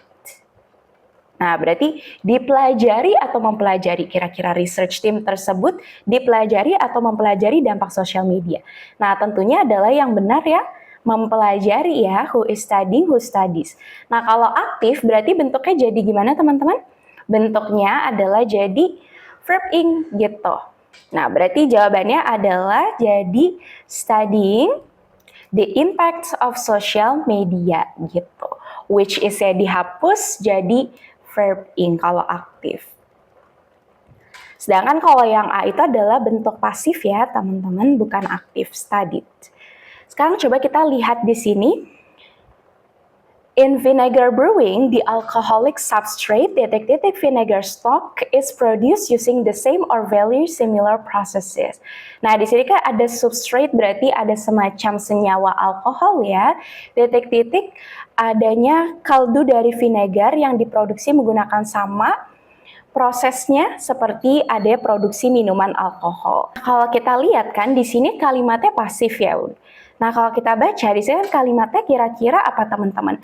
Karena opsi A, B, C, D-nya ada semua now. Now itu kan bisa dua makna ya. Kalau aktif berarti mengenali. Kalau pasif itu biasanya dikenal ya. Nah, kira-kira di sini alcohol substrate itu mengenali vinegar stock atau biasa dikenal sebagai vinegar stock? Tentunya dikenal ya. Berarti bentuk pasifnya adalah asalnya tuh which is noun. As titik-titik. Nah, kalau bentuk reduce-nya berarti jadi gimana teman-teman kalau pasif? Reduce itu which is-nya dihapus, tinggal ambil noun as-nya aja. Berarti jawabannya udah pasti yang B ya, noun as. Oke, sekarang kita lihat yang berikutnya. Economists already utilize machine learning AI to analyze data and develop economic projection. Nah, kalau kita lihat di sini tuh soalnya yang A positif ya, karena dari A, B, C, D, E itu semua menunjukkan definisi atau penjelasan tambahan nih dari apa itu machine learning ya. Nah, kalau kita lihat di sini A positif itu kan berasal dari which is ya, which is a branch of. Nah, berarti kalau bentuk reduce-nya gimana? Jadi dihapus which is ya. Jadi a branch of AI. Nah, ini ada penjelasan tambahannya teman-teman. Jadi kalau teman-teman mau lihat lagi itu notes-nya aku udah diletakkan ya di setiap page berikutnya. Sekarang kita lihat ada kalimat the study the Journal of Developmental and Behavioral Pediatrics. Apakah mempublikasikan atau kalau studi itu dipublikasikan teman-teman? Nah, tentunya kalau studi itu kan dipublikasikan ya, karena dia nggak punya kapasitas untuk melakukan publikasi. Jadi dipublikasikan asalnya jadi which is published in. Berarti kalau di reduce itu which is-nya hapus aja ya, kalau yang pasif.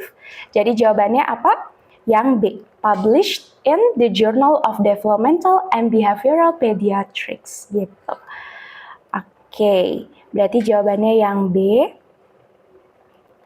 Nah, sekarang kita lanjut ke materi ke-9. Di sini ada gerund and to infinitive. Gerund tuh apa sih? Gerund tuh punya beberapa fungsi. Sebenarnya ada banyak, cuman di sini aku rangkum yang kira-kira penting aja dan krusial untuk UM UGM. Pertama, gerund itu bisa menjadi subjek kalimat saat aktivitas tersebut dianggap sebagai sebuah konsep atau hobi. Jadi contohnya smoking kan itu aktivitas ya. Jadi smoking causes lung cancer. Maksudnya di sini adalah sebagai subjek, verbnya adalah causes, lung cancer-nya adalah objeknya. Reading is my hobby. Nah, itu verbnya terus nih objek. Gerund itu teman-teman selalu dianggap singular ya. Jadi, makanya di sini kalau teman-teman lihat verbnya tuh pakai verb singular tuh, pakai s ya, causes, terus pakai is gitu. Jadi, di sini teman-teman harus ingat ya gerund itu selalu singular.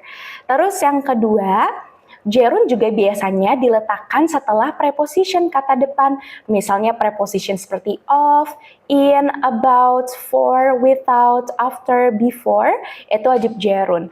Contoh kan di sini ada he is interested in studying physics, in itu preposition tuh teman-teman. Nah, sampingnya gerund. Thank you for coming, for preposition, terus coming-nya adalah gerund gitu. Jadi ingat ya, setelah preposition selalu gerund. Sekarang kita lihat yang ketiga, jadi gerund juga setelah verb tertentu. Kalau misalnya ternyata sebelumnya udah ada kata kerja avoid, enjoy, finish, mind, suggest, consider, sama keep, itu selalu sampingnya gerund. Contoh nih, I enjoy swimming in the ocean. Tuh kan enjoy termasuk ke kategori sini, itu langsung pakai verb ing. Nah, terus yang kedua, tadi kan aku sempat mention juga ya tentang infinitive. Nah, infinitive itu adalah yang bentuknya to verb one ya, bukan pakai verb ing lagi. Nah, biasanya infinitive itu bisa juga pakai subjek kalimat, tapi dia lebih jarang ya digunakan dibanding gerund sebagai subjek. Biasanya kalau dia tuh lagi di teks-teks formal dan puitis aja. Contoh, to err is human. To err itu adalah berbuat salah, itu adalah manusiawi. Nah, itu kan lebih puitis ya teman-teman, jadi lebih umum pakai gerund kalau di subjek kalimat. Terus yang kedua, setelah adjektif, hampir semua kata sifat jika diikuti aktivitas harus menggunakan infinitive. Contoh kan di sini adjektif, it is important to analyze the data. Itu adalah penting untuk menganalisis data. Nah, ini adalah adjektif important to analyze, ini infinitive. It's hard to breathe here. It's hard itu adjektif, to breathe adalah infinitive gitu. Sekarang kita lihat yang C. Tadi kan gerund punya kata kerja tertentu ya yang harus diiringi oleh gerund. Nah, ada juga beberapa verb tertentu yang wajib diikuti oleh infinitive. Contoh kayak yang awalnya want, need, hope, decide, plan, agree, promise, refuse. Itu semua adalah infinitive. Jadi kalau misalnya ada kata NASA plans, bukan NASA plans launching ya, tapi NASA plans to launch a new rocket gitu. Jadi pakainya adalah infinitive. Nah, ini adalah tabel ringkasannya teman-teman. Posisi subjeknya gerund itu sangat umum, walking is good. Infinitive formal to walk is good. Setelah preposition misalnya interested in learning, tapi kalau infinitive tuh nggak bisa setelah preposition. Terus setelah adjektif itu tidak umum. Kalau misalnya infinitive tuh biasanya setelah adjektif tuh ada ya. Kayak tadi kan important to launch, easy to learn, dan sebagainya. Terus beberapa verb kunci lainnya itu wajib diikuti gerund kayak enjoy, avoid, finish. Sedangkan infinitive tuh hanya want, plan, sama decide. Intinya sesuatu yang masih akan dilakukan ya banyak ya kalau infinitif. Kalau gerund tuh yang udah ada di depan mata kita, suatu aktivitas atau sedang dilakukan gitu. Oke, sekarang coba kita quiz. Yuk teman-teman. Scientists can determine the age of ancient fossils by the ratio of radioactive. Ada yang kelihatan nggak nih clue-nya apa? Nah, di sini ada by, preposition. Kalau preposition diikuti apa tadi? Diikuti gerund ya, betul banget. Jadi kalau di sini ada preposition by, berarti pakainya yang mana? Yang B ya, measuring. Dengan cara mengukur rasio dari radioaktif. Sekarang kita lihat yang berikutnya. Ada the research team will submit the report to the journal as soon as they finish the final data. Nah, di sini ada finish. Finish kan menyelesaikan. Menyelesaikan itu tentunya sama aktivitas tuh, teman-teman. Tadi kalau yang aktivitas tuh berarti pakainya apa? Pakai gerund ya, teman-teman. Jadi di sini adalah analyzing the final data. Nice. Sekarang kita lihat di sini, in quantum physics, it is often difficult the behavior of subatomic particles. Nah, di sini kan ada kata ini seringkali sulit.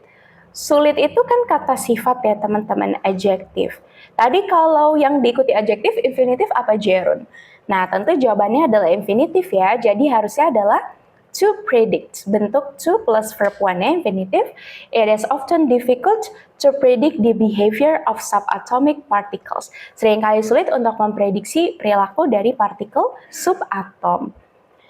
Oke, sekarang kita lihat to prevent future pandemics, global health organizations need more effectively on vaccine distribution. Nah, kita lihat ada verb nih di sini, need.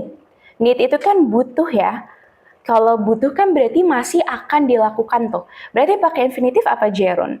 Kalau yang masih akan. Nah, itu adalah pakai infinitif ya, teman-teman. Berarti mana yang berupa infinitif to verb one? Yang C, to collaborate. Need to collaborate more effectively. Berarti organisasi tersebut harus berkolaborasi lebih efektif gitu. Oke. Oke teman-teman, sekarang kita masuk ke materi kausatif. Apa sih sebenarnya kausatif? Yuk kita lihat di sini.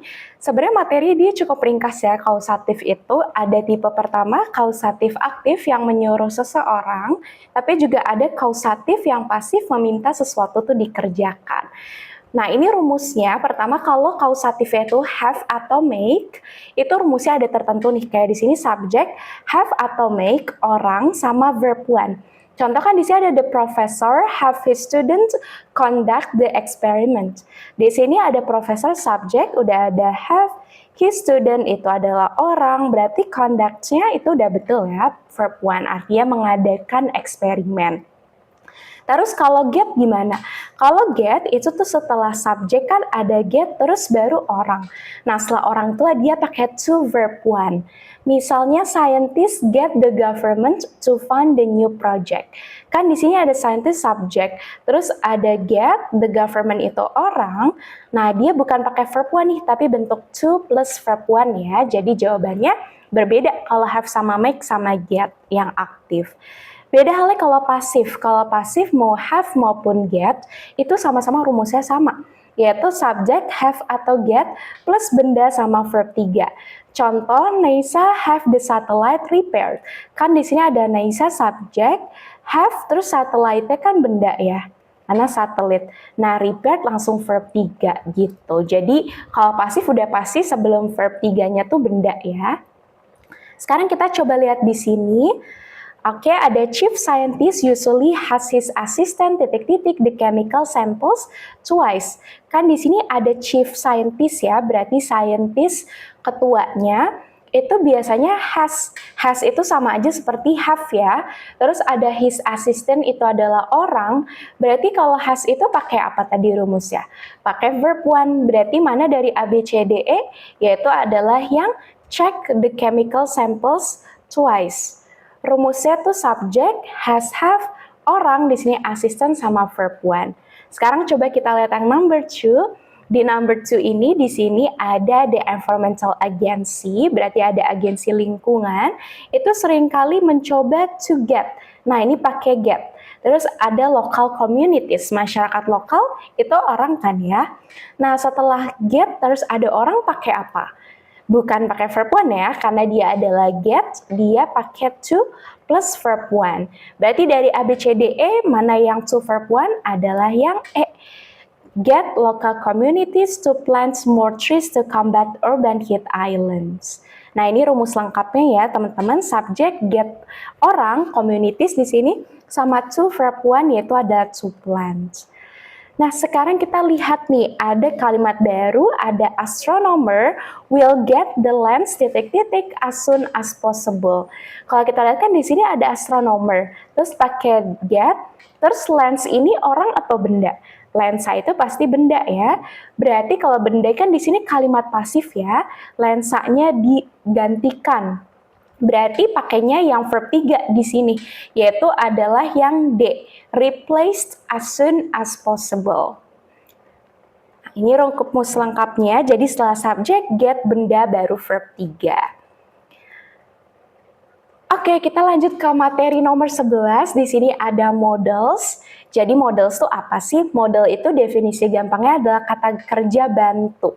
Kayak apa? Kayak can, terus could, atau may, terus might. Terus ada shall, terus ada should juga teman-teman. Terus ada will, yang bentuk lampaunya jadi would. Terus ada must. Nanti kita bakal bahas lebih lanjut apa perbedaan fungsinya. Pada dasarnya dia kata kerja bantu, jadi mereka itu setelah model, rumus dasarnya, kalau aktif setelah model itu harus ada kata kerja dasar, verb one setelah modelnya. Kalau kalimat pasif, itu setelah model terus ada be, baru verb 3. Nah, nanti coba kita lihat di soal-soalnya, tapi sebelum masuk ke soal, kita coba lihat perbedaan masing-masing model ya. Pertama kalau can itu untuk menunjukkan kemampuan atau kemungkinan umum. Aku coba contoh ya yang kemungkinan di sini kayak high temperatures can cause the chemical reaction to fail. Jadi temperatur yang tinggi itu dapat menyebabkan reaksi kimia itu gagal. Nah, itu kan kemungkinan ya, teman-teman. Terus ada could. Could juga kemampuan tapi lampau atau kemungkinan yang lebih sopan. Contoh, di sini aku buat yang kemungkinan juga, the results could lead to a new discovery in medicine. Berarti hasil ini ternyata membawa ada penemuan baru nih di obat-obatan. Kan itu kemungkinan ya. Terus ada will sama would. Will sama would itu untuk menunjukkan kemauan, rencana, atau hipotesis. Contoh, the team will publish the findings in Science Daily. Ini aku contoh yang rencana, jadi tim tersebut akan mempublikasikan hasilnya di Science Daily. Terus kita lihat yang number 4, ada shall atau should, biasanya berupa saran atau harapan. Bahasa Indonesia itu biasanya sebaiknya atau seharusnya. Jadi kalau di sini kan ada studi tersebut seharusnya memberikan insights nih, pengetahuan terhadap apa perubahan iklim. Nah, itu seharusnya. Terus yang 5 ada may sama might. May sama might juga kemungkinan nih, suatu hal yang mungkin terjadi. Jadi sama ya, kayak can, could, mirip-mirip. Jadi sih aku contoh yang berupa kemungkinan juga, the data might suggest a different conclusion. Data baru ini bisa menunjukkan adanya kesimpulan yang berbeda. Terakhir ada must. Must itu artinya keharusan atau kesimpulan logis 100%. Contohnya the sample must be kept at a constant temperature. Sampel tersebut itu harus atau wajib disimpan di temperatur yang sama. Nah, itu kan suatu hal yang udah 100% harus dilakukan ya, teman-teman, bukan saran lagi. Nah, coba kita terapkan di soal ini. Di soal ini kebetulan udah ada researchers, terus sampingnya udah ada modal nih teman-teman, ada must. Tadi kita masih ingat ya rumusnya, kalau ternyata aktif itu kan setelah modal itu harus verb one ya. Tapi kalau pasif kan dia jadi modal, terus pakai be sama verb 3. Nah, kalau kita lihat kalimatnya di sini, kira-kira para peneliti itu harus dikontrol atau mengontrol experimental variables, teman-teman. Nah, tentunya adalah yang aktif yang mengontrol, karena kan dia pasti bertugas untuk mengontrol eksperimen. Berarti pakainya yang modal plus verb one. Lihat nih dari A, B, C, D, E, mana yang merupakan verb one bentuk dasar, yaitu adalah C ya, control. Kalau yang E salah, karena dia udah bukan bentuk dasar lagi, udah bentuk verb 1S gitu. Jadi jawabannya yang C ya teman-teman. Sekarang kita lihat yang berikutnya. Kita harus mengisi ya, cocoknya pakai A, B, C, D, E, atau E. Kita coba breakdown dulu. Kalau should kan berarti saran ya, yang artinya adalah seharusnya atau sebaiknya. Kalau must itu adalah suatu yang harus atau wajib. Has to juga harus atau wajib. Terus may itu tuh artinya dapat, berarti bersifat kemungkinan. Would itu artinya akan. Nah, kita lihat dulu nih konteks kalimatnya ya, karena kalau kita mau tahu modelnya apa, kita harus tahu dulu nuansanya apa. Kalau kita lihat kan berdasarkan latest astronomical data, berdasarkan data astronomis terbaru, ada the unusual light patterns observed in the distant galaxy. Adanya pola cahaya nggak biasa nih yang ternyata diamati dari galaksi yang jauh. Titik-titik ini mengindikasikan ada kehadiran black hole yang besar. Walaupun demikian tuh katanya harus ada penelitian lebih lanjut nih untuk mengkonfirmasi teori ini. Berarti kira-kira adanya pola-pola cahaya nggak biasa itu sifatnya kemungkinan atau udah pasti nih tentang kehadiran black hole? Tentunya masih kemungkinan karena masih ada observasi lebih lanjut. Berarti dari A, B, C, D, E mana yang sifatnya kemungkinan? Yaitu adalah yang D, yang May. Unusual light patterns observed in the distant galaxy may indicate the presence of massive black hole. Jadi, pola-pola cahaya tidak biasa yang diamati dari galaksi yang jauh dapat mengindikasikan ada kehadiran black hole yang sangat besar. Nah, itu cocok ya, karena masih kemungkinan.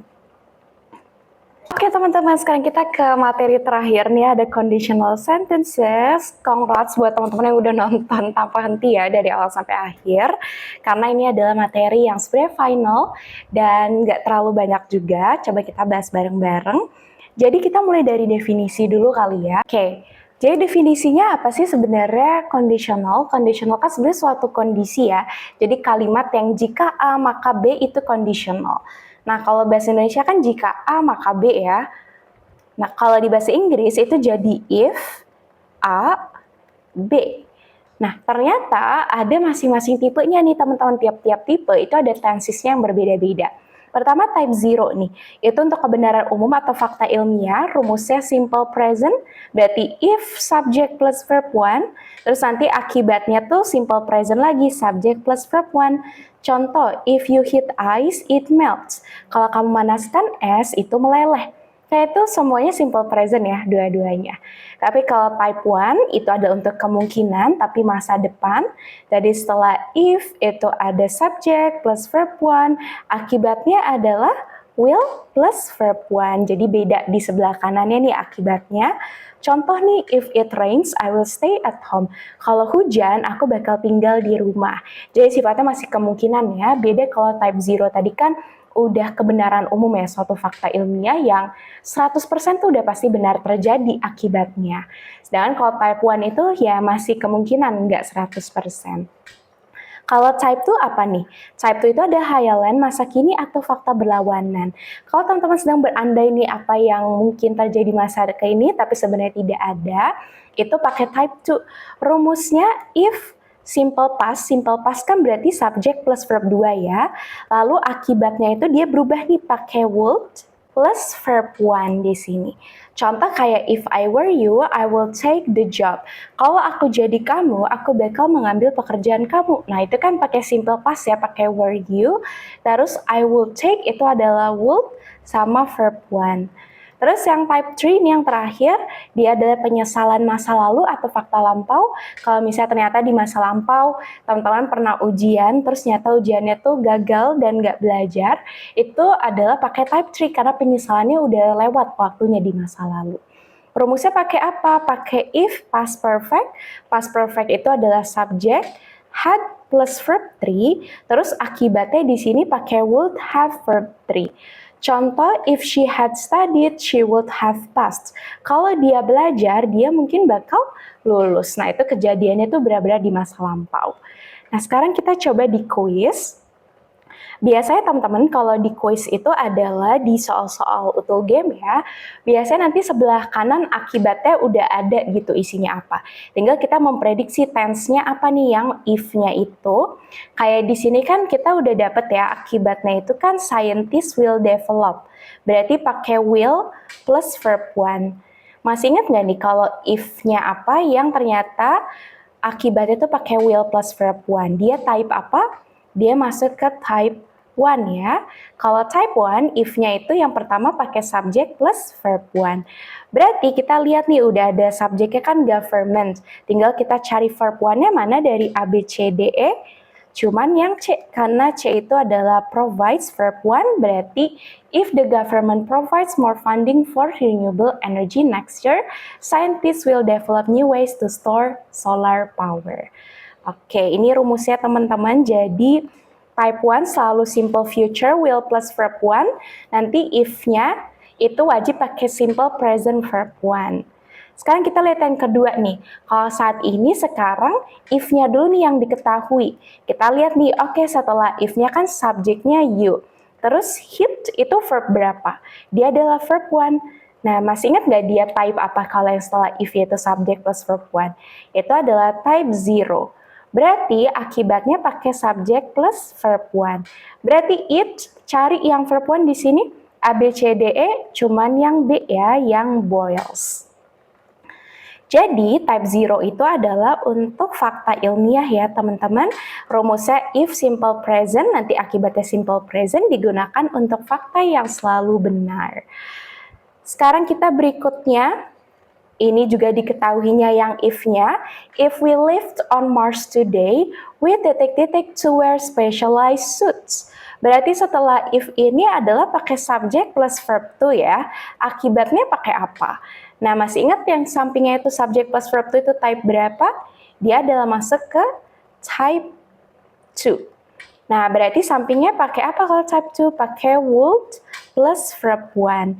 Kita cari mana yang would plus verb 1. A bukan, B bukan, jadi jawabannya C, would need to wear specialized suits. Gitu.